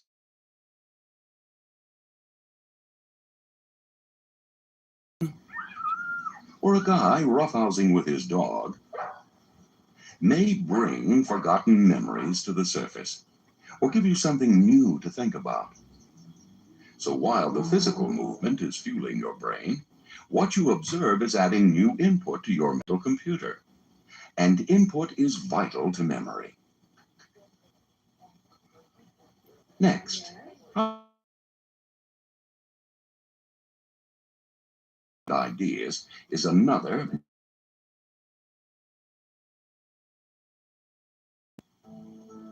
If you spend the day pretty much alone doing the same old thing, almost nothing will be memorable. You read the paper, At 8:30. eat the same lunch, At noon. watch the soaps, At 3. make no special plans, do nothing different. Well, what's there to add to all those old memory chips, huh?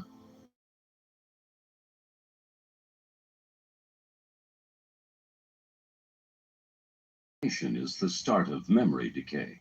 So says Dr. Kurt Sandman, co-director of the Memory Disorders Clinic at the University of California.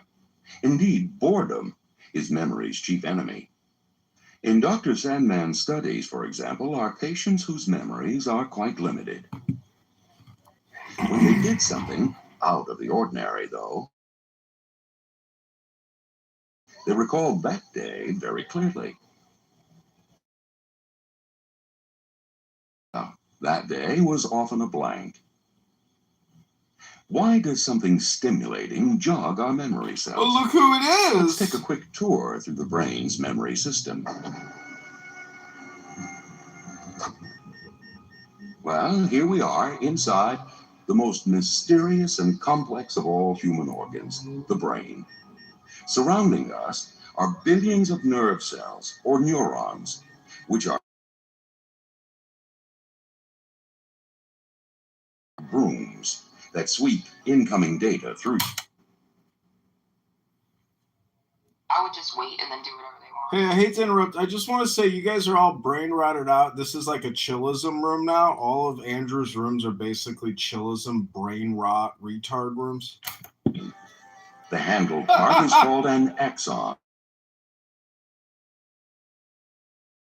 Dendrites. Neurons communicate with each other. Any sensory input appears as an electrical signal. In a flash, the signal shoots down the axon, or broom handle, until it meets the dendrites. Special chemicals, meanwhile, relay the signal to a neighboring neuron. Finally, science believes the signal is stored as a memory in these tiny dendrite branches. Now,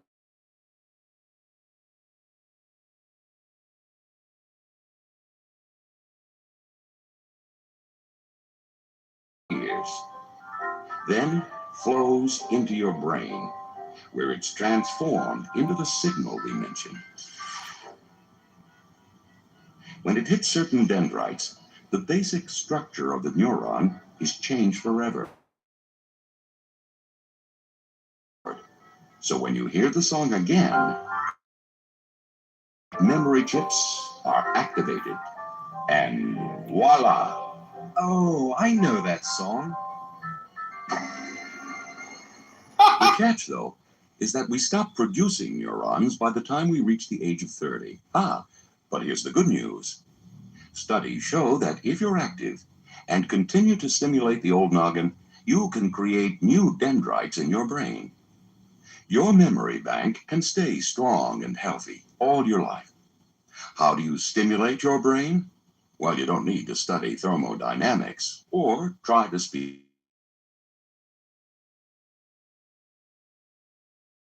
Your powers of recall a lift. One study showed that when older people spoke about their past and the people in their lives, it sparked certain kinds of memory power. Of course, you can do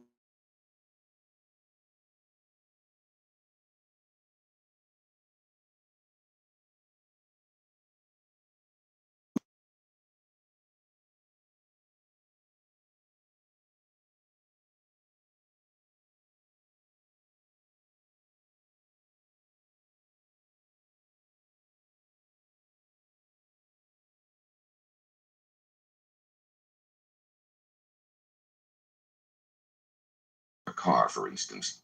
You probably focus too much on where you were headed. Keep forgetting to put the gas cap back on the tank. You were probably thinking, Let's see, should I charge it or pay cash? to really remember.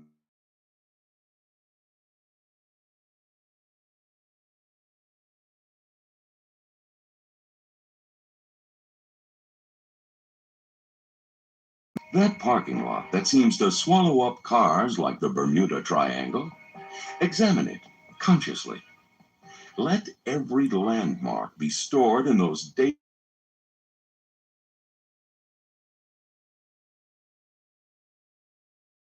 Give it your full attention.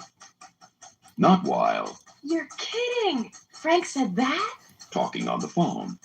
Otherwise, Oh, wait a second. Did I put in the egg yolk? really concentrate on each task.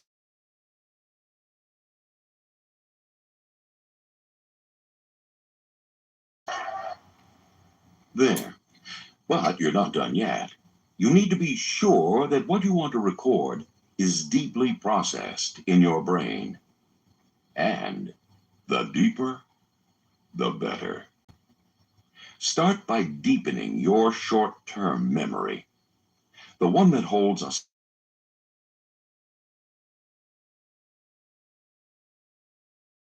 450. This short-term or working memory lets you recall a number you looked up till you dial it. Aero cab.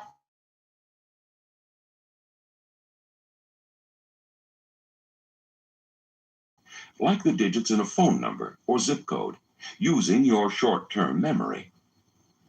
But what if it's a figure you want to store permanently in your mind? In that case, you need to transfer it to your long-term memory.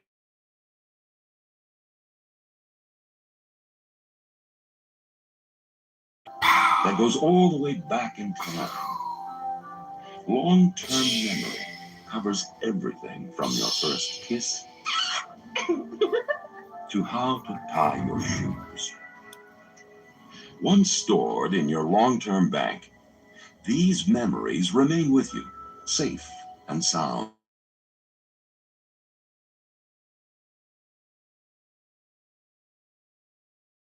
I can remember my first car, the first moon landing.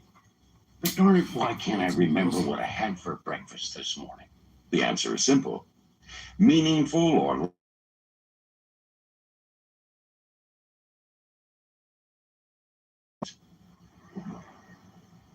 on the other hand, if you dined on Eggs Benedict, let's say, on a balcony overlooking the sea, Would you like some more coffee, dear? and with an attractive companion, well, chances are you'd remember every.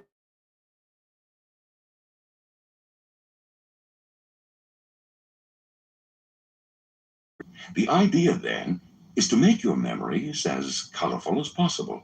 Example, okay, say you want to remember someone you just met. Try reenacting that meeting in your mind. Ideally, you weren't, well, nosy, but you did learn certain things about them. You asked.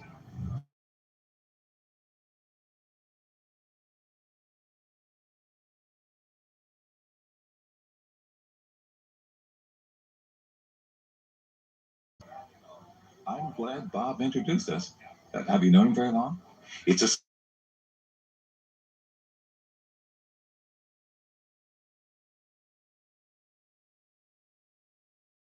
you stored and mentally coded certain cues, data that's linked to other info already filed in your memory bank. Later, just thinking of the cues, a city, occupation, friend,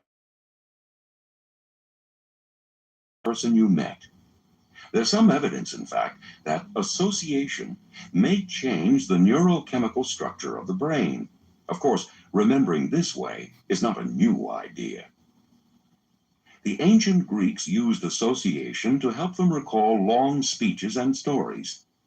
The association techniques were called mnemonics, after Mnemosyne, the Greek goddess of memory, and the idea is still valid today.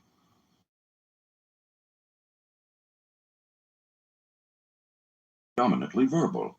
That is, We're attuned not only to words, but also to rhythms and rhyme. That's why we remember cat.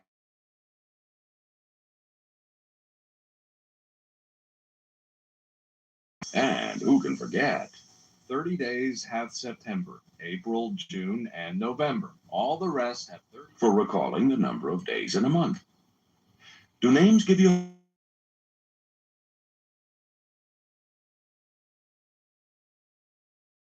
DJ Stalker, half off his rocker. Doesn't make any difference how silly they are, as long as they make sense to you. Ever take piano lessons? Then you're likely to recall every good boy does fine, or deserves fudge. The first letter of each word stands for the notes in the musical scale. You can use this same method to recall names. Say those in your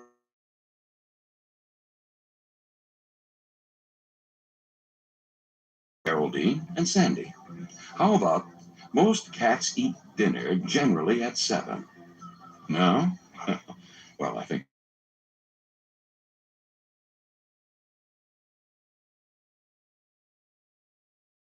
chunking. 400-78990. Wow. How about 478,990?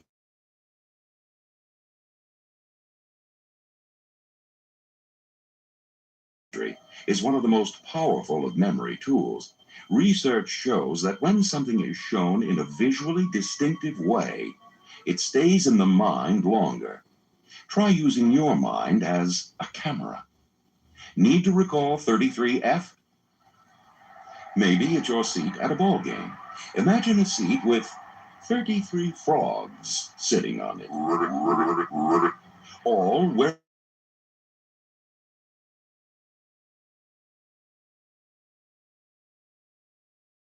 memorable it is.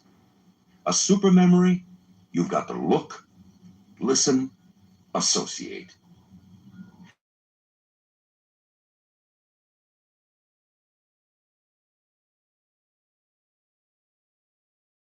Prominent feature, heavy eyebrows, a mustache, or some other physical trademark.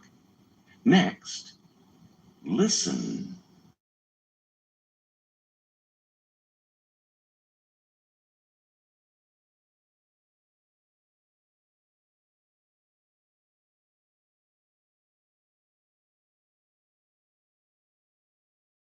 Bright sun.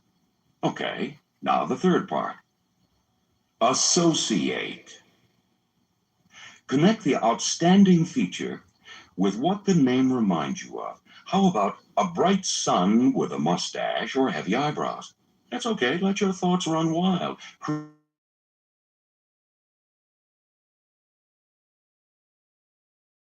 Sound, touch, smell, and taste. When French author Marcel Proust bit into a certain cookie, for instance,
think, call the kennel. To on your list, just walk through your house. These special locations will jog your memory. All that done, now you can relax up on your reading. With memory, how can you recall more of what you read? One way experts say is to test yourself. Okay, you've read the paper thoroughly. Now, give yourself a multiple choice quiz. The city of Gdansk is in Denmark, Poland, or Russia. Multiple choice questions can cue up the correct answer. When you hear Poland, it will sound correct, just like magic. And just like a magician, you can also use props to make vanishing memories reappear.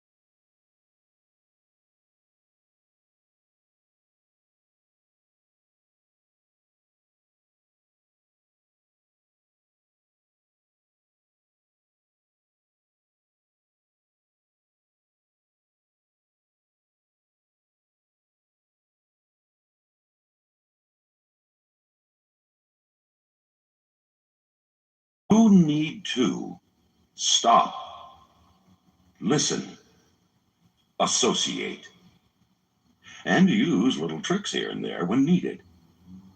But let's get back to relaxing. To learn more about that, turn to side 2 of this tape and get set to enter.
Hello? Hello?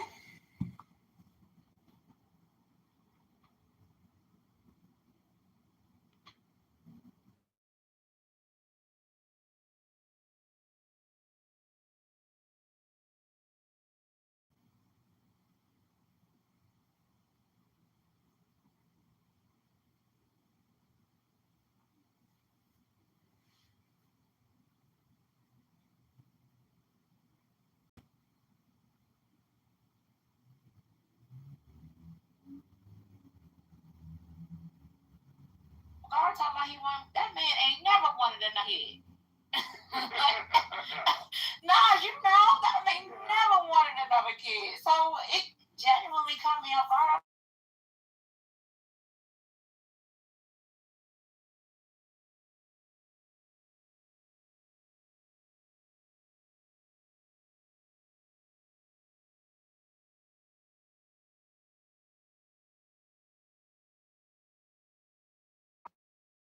That he was trying to talk to this girl and we just fucked it up. Did not know that. Right hand to God. So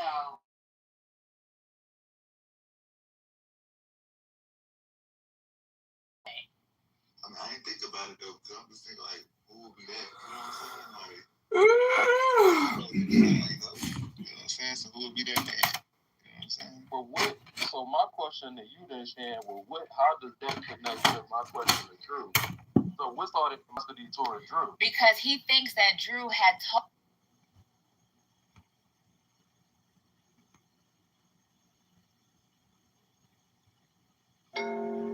Welcome to Side 2 of Super Memory, where you will learn how to develop and sharpen your memory. Now, let's begin. First, move into a comfortable position.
Move into the upper part of your legs.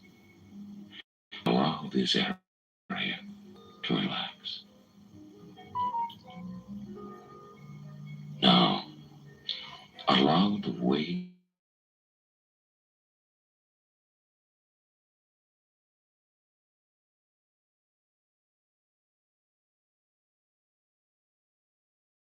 of becoming loose and limp, comfortable. Allow every breath you take to enable you to feel more comfortable. Allow every sound you hear to enable you to become more comfortable. Allow every moment of time that passes to enable you to feel more comfortable. Now, let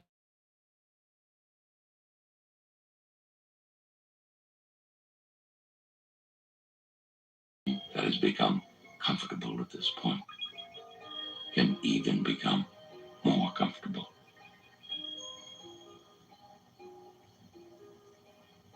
Let the relaxation spread into your shoulders.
allows you to develop your super memory.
It is seeing pictures with your mind's eye.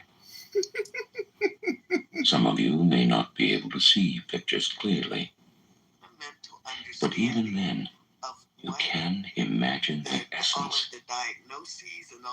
This type of imagery is just as effective as vivid visual imagery. However, we also feel in our images. We touch things, and we feel the sensations and emotions associated with the image. We hear, taste, and smell things in our imagery. Use of all these senses will make the imagery much more potent.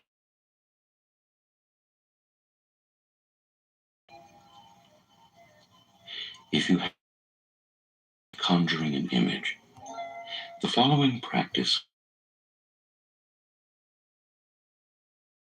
this over and This is just like a Happy Pride Month, Andrew. Are you going cruising at the Pride Parade this year? And don't forget, your room is like a chillism room. It's brain rot, bro. You got brain rot. Yeah, it wasn't even what we were discussing specifically wasn't even harmful to anything Muslim. So I don't know why they couldn't just concede basic points that weren't even contentious. Like it's just like, well, what the heck? Right? Yeah. They did. Yeah. But what was the next point of contention? What was the Hello? Before going any further, first, imagine a pet or a very, very good childhood friend. Pet in a usual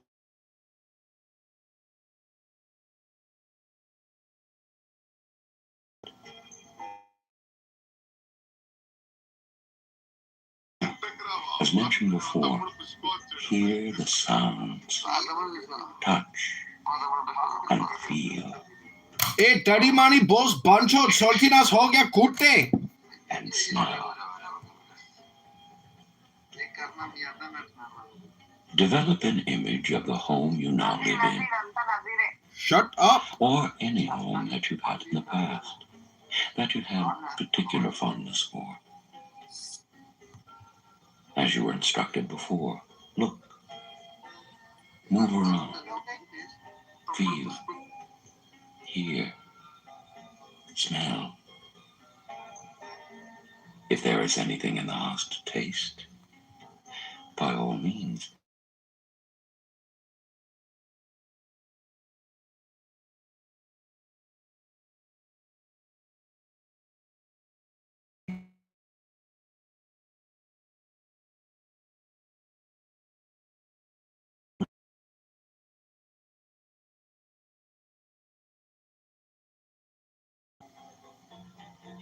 Feel yourself put the clothing on and look at yourself in a mirror wearing the clothes. Move around in them. Imagine them from all angles.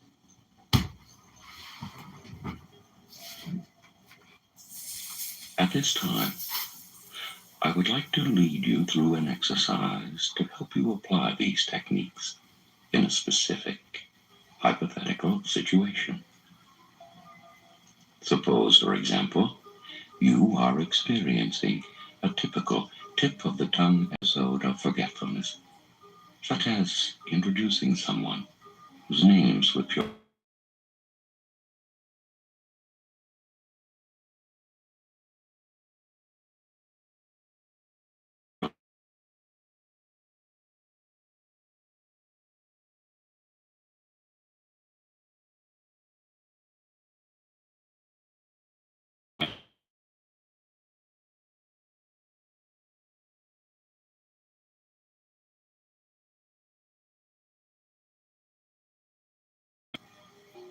In order to relax in your usual waking state, we are going to use the physical technique of a cue. This technique provides a shortcut to experiencing relaxation. Now, while you are in a state of comfort and relaxation, a state in which memory and retention naturally develop, take your non-dominant hand, the left one in most people, and touch your thumb and a finger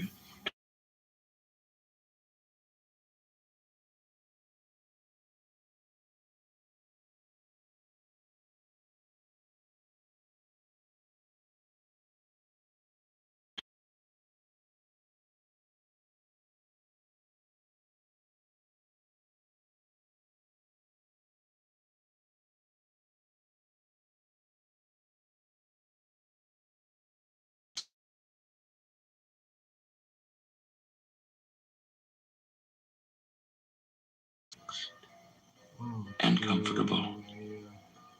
Practice this cue frequently while in this relaxed state, so that in the future, just touching your thumb and finger together while you are in your usual waking state can bring on relaxation and comfort. Eventually, with practice and use, the degree of comfort you feel when in the waking state can be as profound as the relaxation and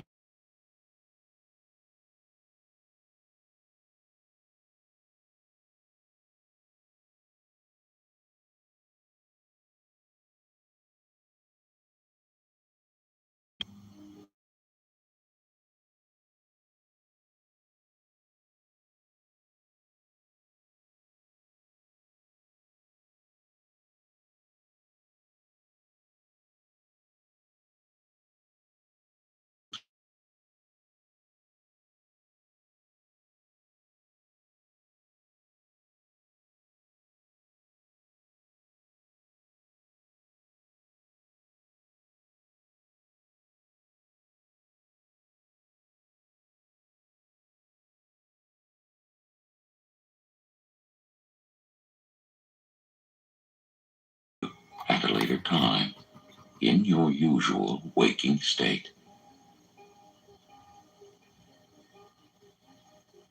Now, let your thumb and finger move apart and allow your hand to completely relax. Continue to allow each breath you take to enable you to feel more comfortable, and allow every sound you hear to enable you to become more comfortable, and allow every moment of time that passes to enable you to become more comfortable.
retrieved, it may appear as a picture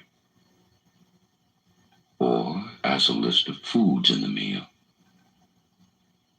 Practice this technique for other memories you'd like to recall. Try to hook the answer to a question you may not have been able to retrieve. Someone's name.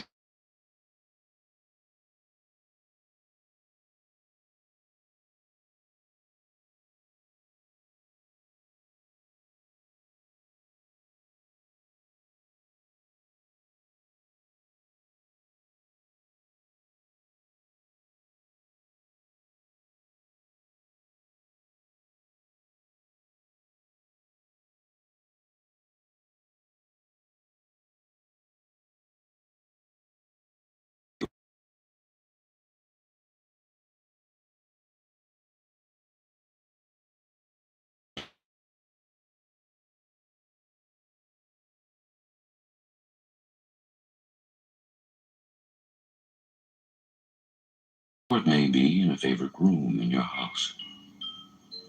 Now, think of something you would like to remember. When you first practiced this exercise, you know, but that you just can't remember right now. Perhaps the author of a book you've read, or the name of an old television show.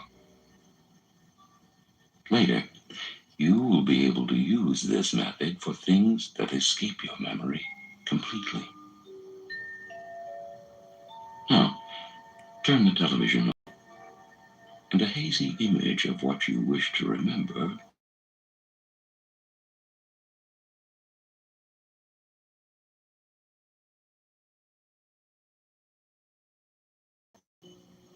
if the memory does not become clear right away. Wait a few moments and the memory, as manifested by the picture on the television, should clear. However, if it does not become clear in a few moments, begin to use the fine-tuning of the TV set. You may wish to change channels. All of these techniques are available to you to enable you to recollect what it is you wish to remember.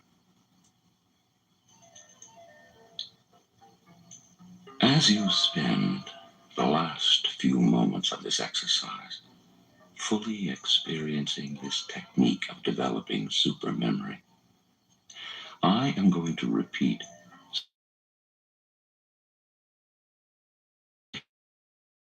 your relaxed state. They will go directly to your subconscious mind, where they will begin to take hold and magnify and grow and eventually become your way of being. At another time, if you wish, you can listen to this part of the tape in your waking state. Write down the affirmations on index cards. Place them all around your house, your office, your automobile, and any other place that you frequently go to during the day.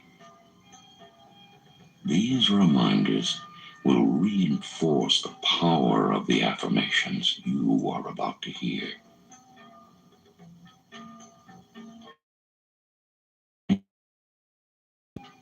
And interacting with people. I pay attention to people, what they are wearing, their names, what they say, how they say it. Archer. I enjoy learning new skills. I enjoy varying my routines from day to day.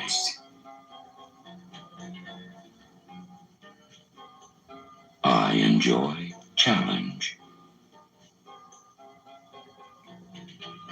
I enjoy developing and learning new social and mental activities.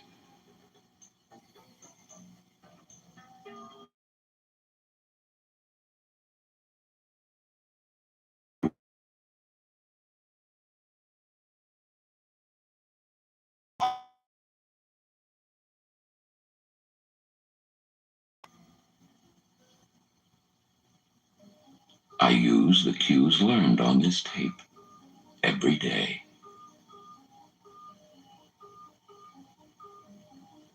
More and more, I use associations, particularly visual, to help train my memory.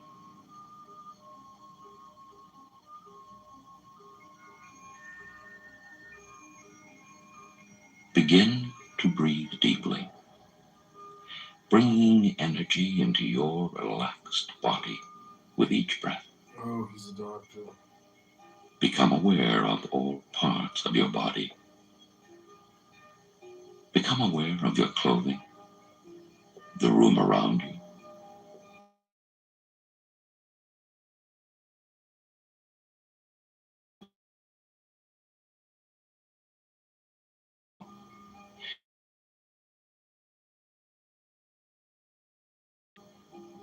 Now, add to this serenity the feelings of high energy, enthusiasm, and vigor. Simply open your eyes now. Listen to this exercise each and every day. Using these techniques, you will soon notice your memory significantly improving. Prevention hopes you've enjoyed Super Memory, another in a series of mind-body healing tapes.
Give me the sign of the open eye.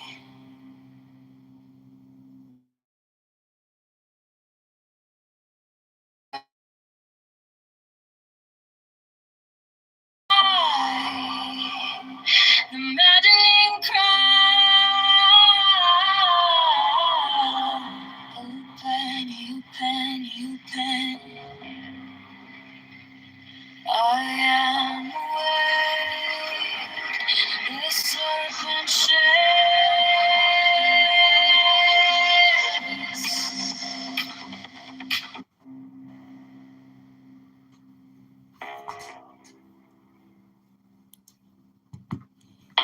Give me the sign of the open eye. A riddle of shadows where whispers lie.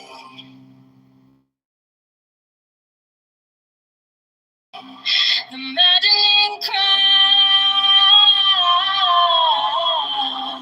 Open. I am awake.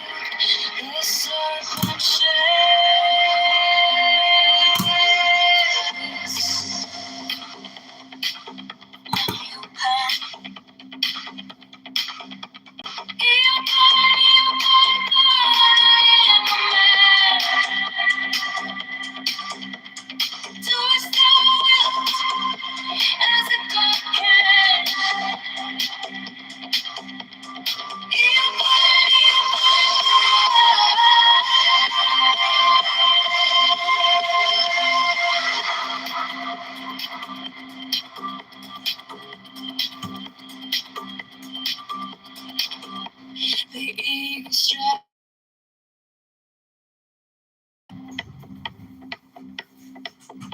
The beasts emerge as the gods withdraw.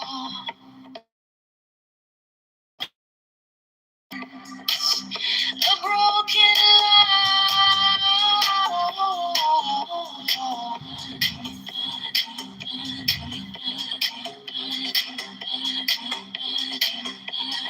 I am born to death, reborn on the heart.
On the neon skies where the static hums.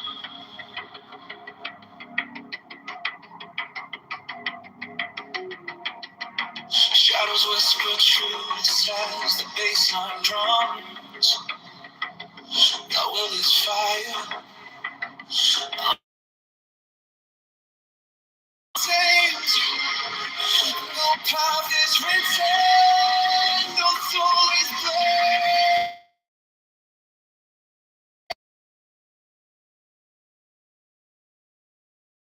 Will feel the stars, let the silence fill your will.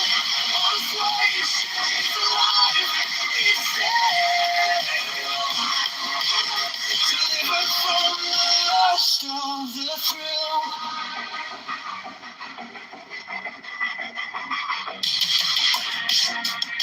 Echo shattered glass where the circuits glow. Hello?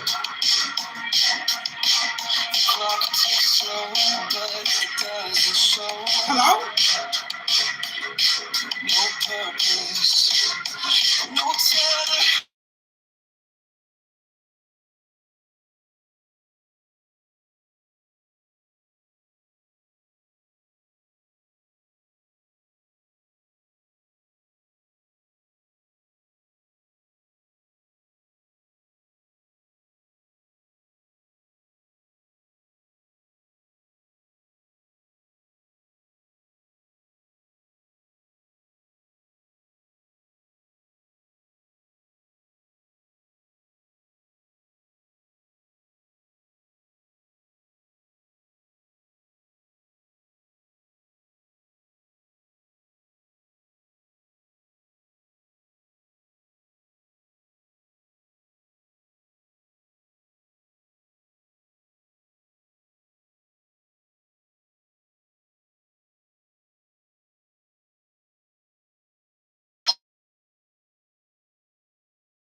light. No fear, no sin, no way to bear. The sweetness whispers everywhere.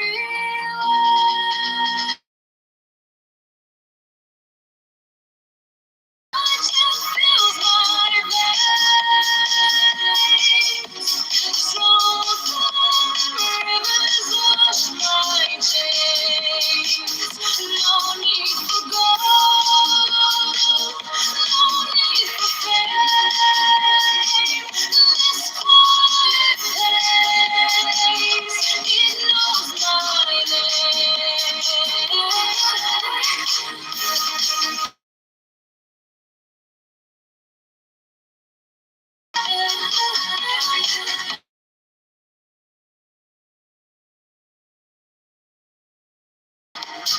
Gift of health, it lights my way. Contentment blooms where I choose to stay. Trust is the bridge where no fear, no sin, no way to bear. And the sweetness whispers everywhere. Sweetness of my way. Rivers wash my face. No.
No fire burned like passion wild. No losing through like hatred piled. This body aches, a cage of stone. Rest whispers soft.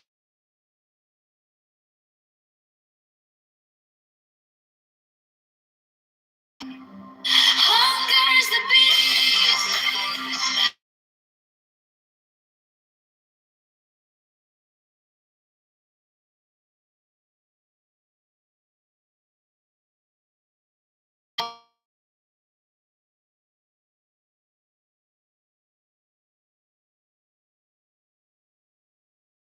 It sets us free.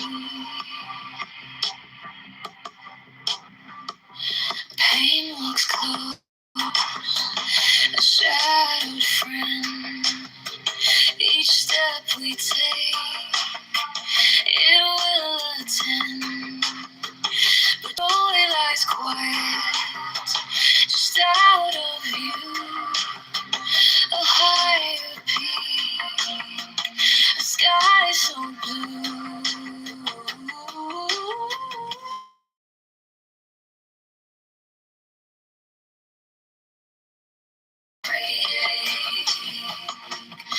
Every quake,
Give me the sign of the open night. A riddle of shadows where whispers lie. The thorns eye, the maddening cry. Open, open. I am awake.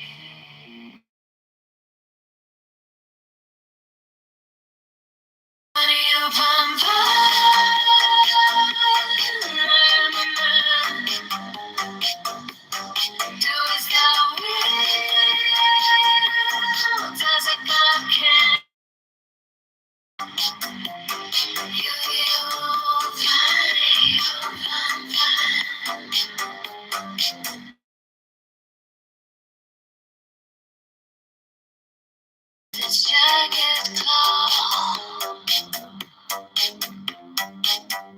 the beast emerge as the gods withdraw. A storm of silence, a broken law. Open, be open, be open. I am born to death.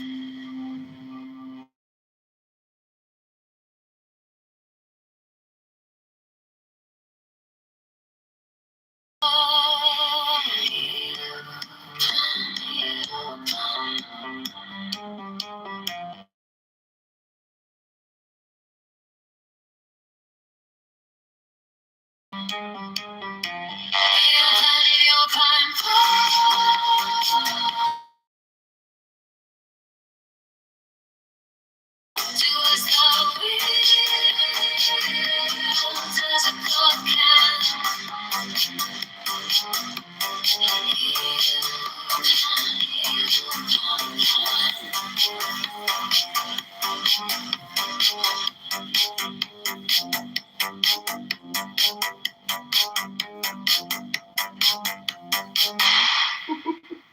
guess I became invisible tonight.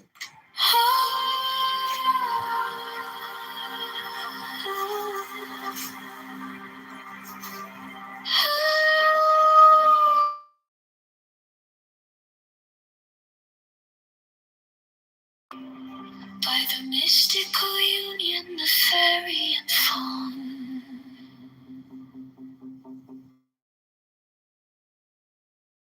dusk until dawn,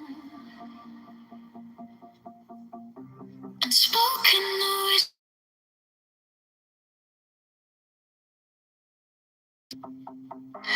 Unbroken, the vow carried soft on the breeze. Oh, fiery Valkyrie, I invoke. Through the flames and the embers, the spell is bespoke. Your arrows and slinging, the spring's tender glow. A force wild and brilliant, a power I know.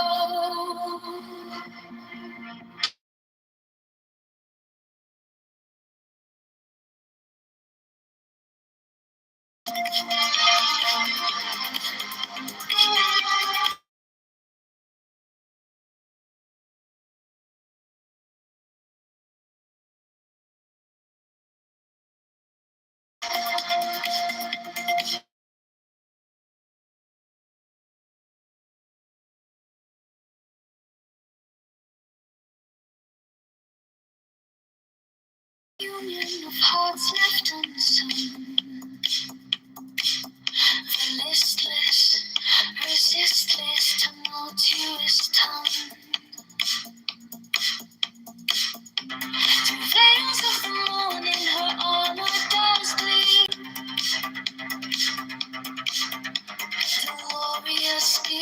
ignites every dream. No godhead could control her. No throne could command.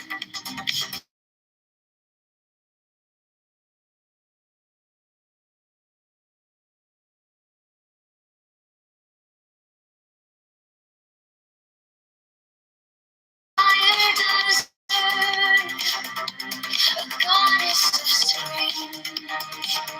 With the world left to turn, the fire of a dream.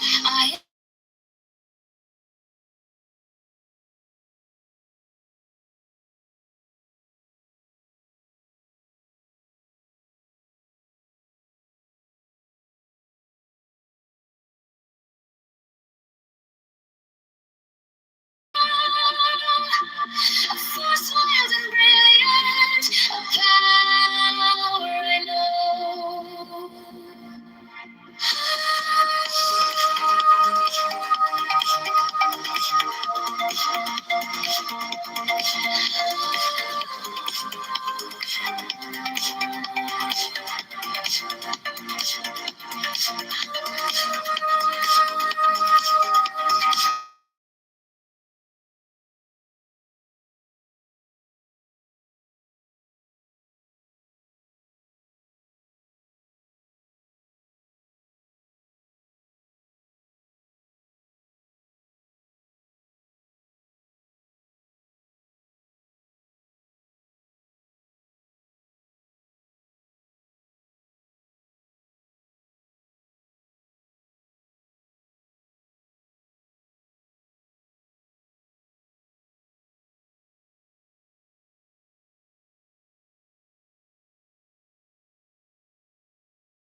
The listless resist its tumultuous tongue.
pine on the cliff clings tight, a silhouette carved in the shadow of night. The stars overhead burn cold and bright, but they can't touch the heat.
Shadows dance, they break the light.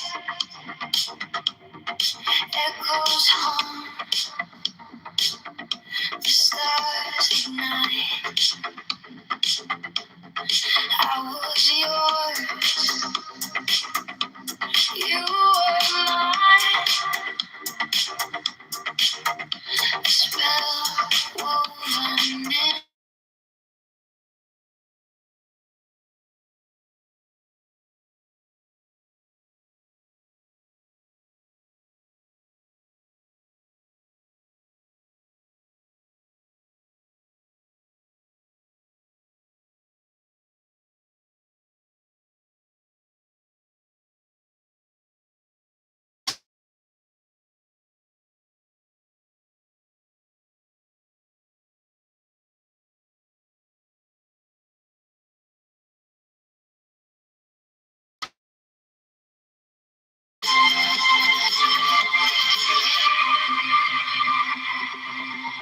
Crimson skies, the hour bends, time unfolds, but never ends. Fingers trace the edge of fear.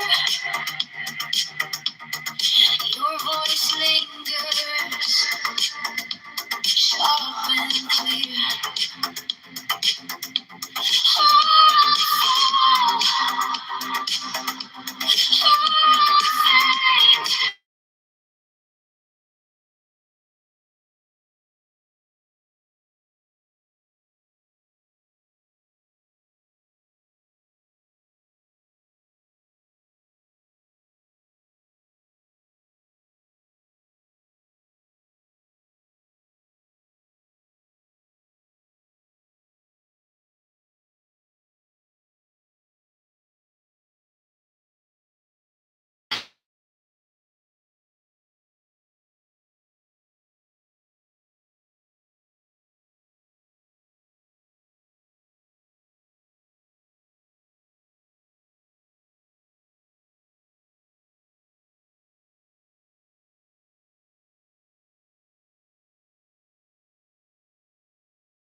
like to trace you.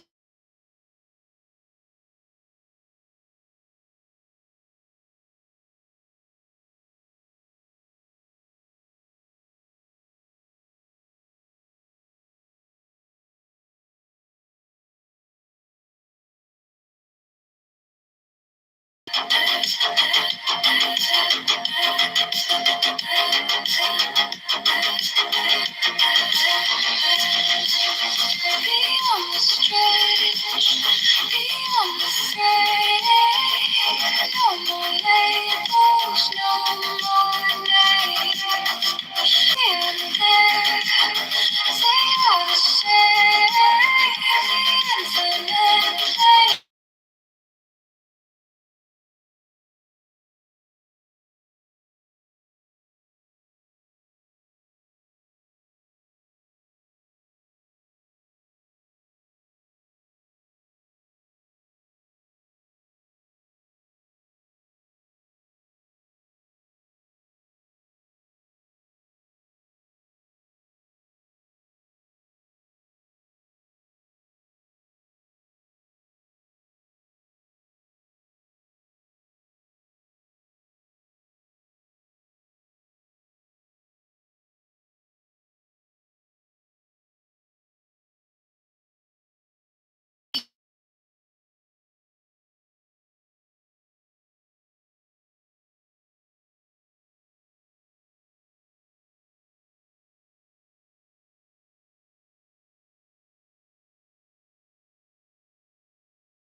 In a heartbeat's glue.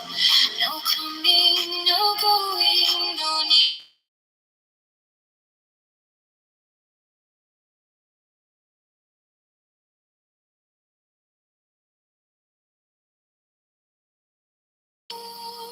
All things merge, nothing is new. Not two, not one, nothing divides. In this truth, the universe hides. No borders, no walls, no lines to trace. A single thought spans.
Dreams and flowers hang in the sky.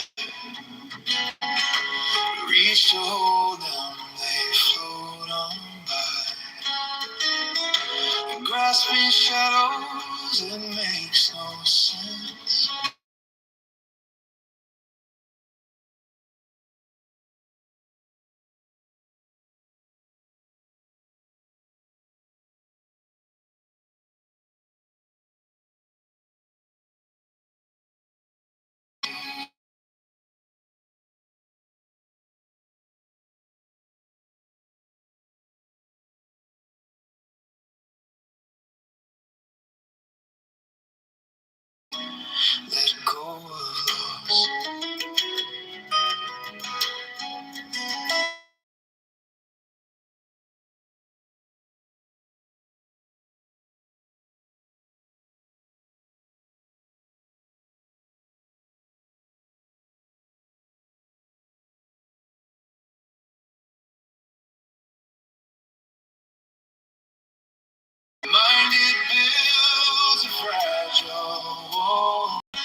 what's the cost in all this judgment? We're just lost. Distinctions crack like brittle glass. Separations of fleeting mask. Let the burdens fall. Let the echo cease. Only in freedom can we find peace.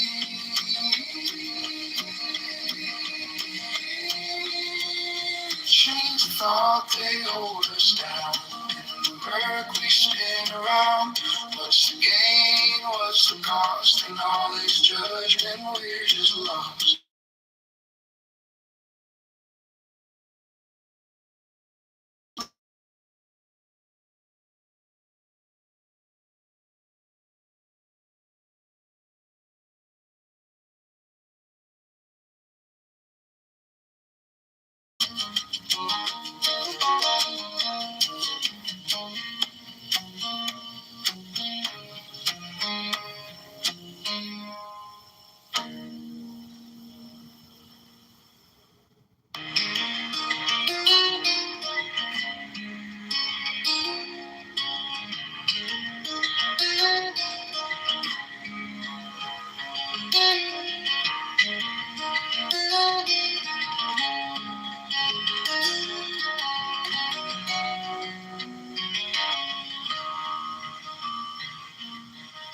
Shadows dance where the mind is tight.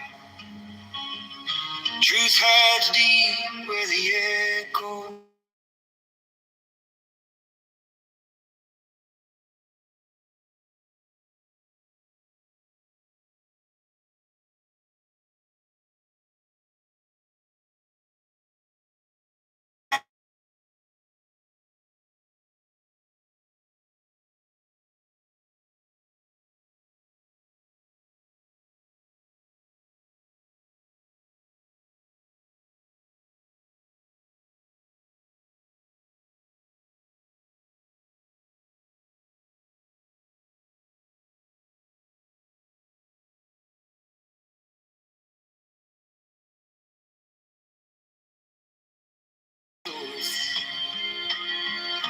We chase the ends, but they fold back in. The weight we carry, it bends the spine.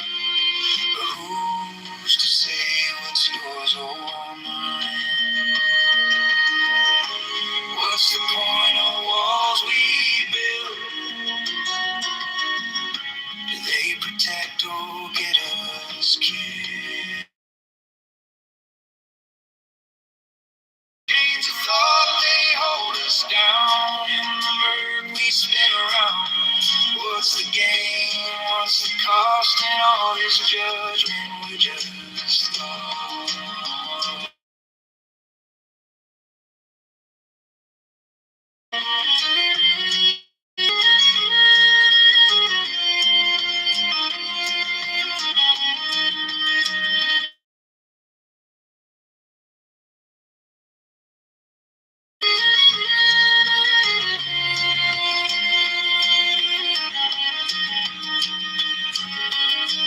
Distinctions crack like brittle glass. Separations of fleeting mass. Let the burdens fall. Let the echo cease. Only in freedom.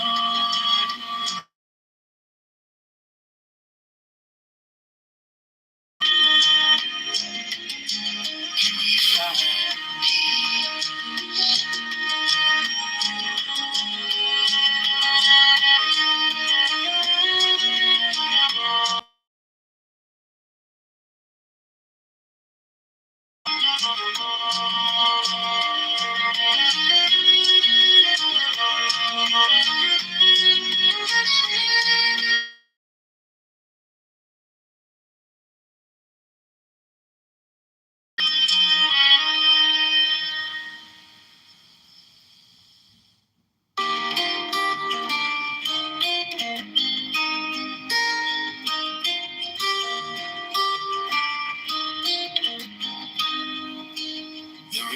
flows where it may. Not fast, not slow. No fear in its waters. No path to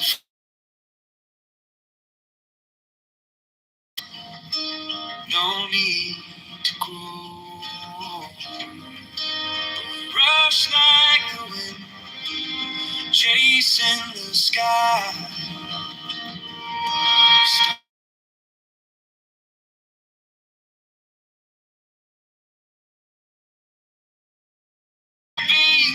Let it stay. The great way is neither easy nor great nor coming.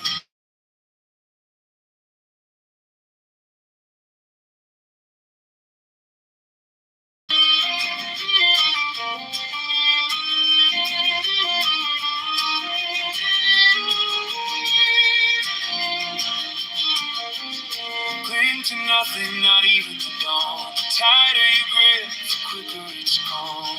Even the light casts a shadow on. The faster you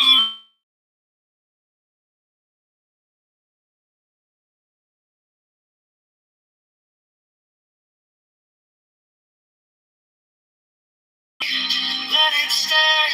Great way is neither easy nor great, no coming, no going, just here.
Hollow breath.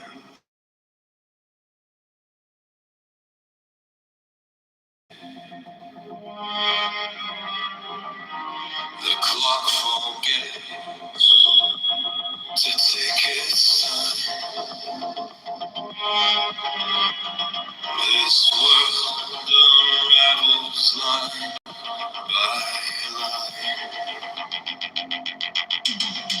When the mind vanishes, all the noise dissolves. When the mind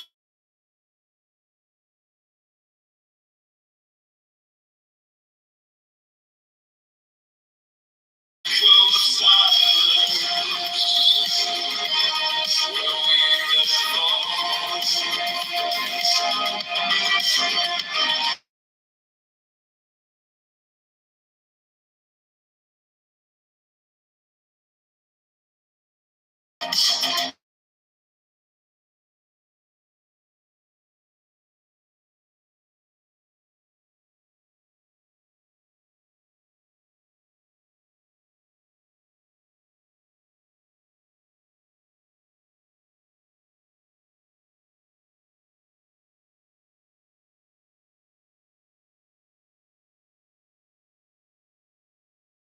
when there's no thought, no beating heart.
spark, then nothing's dark.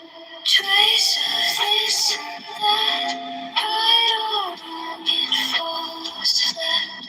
My essence slipping slow. Let it go, let it go.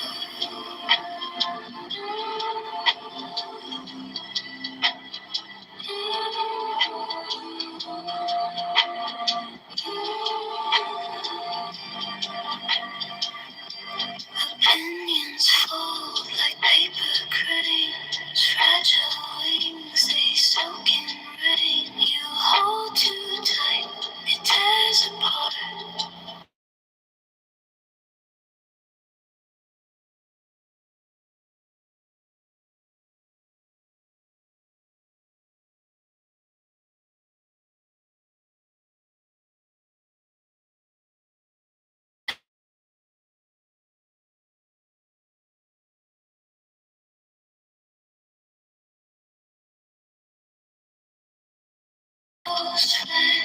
My essence slipping slow.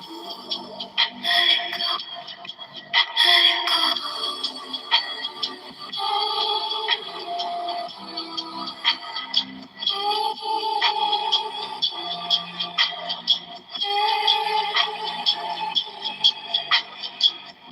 No black, no white, just shades of gray. No need to fight, no need to stay. If nothing's left, you'll finally be free. I see.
Opinions fall like paper crane. Fragile wings they soak in rain. You hold too tight, it tears apart. No start, no end, just broken heart. Duality's collide.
In the neon glow, lost in the mirror,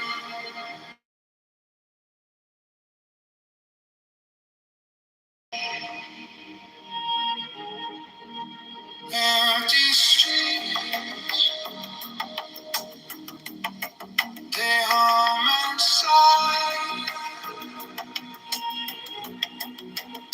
I see the surface, but I don't have.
Twisted engines,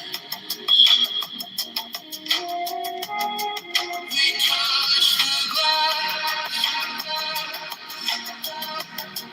we see it crack. The more we reach, the more it lasts. Inside the silence, the meaning waves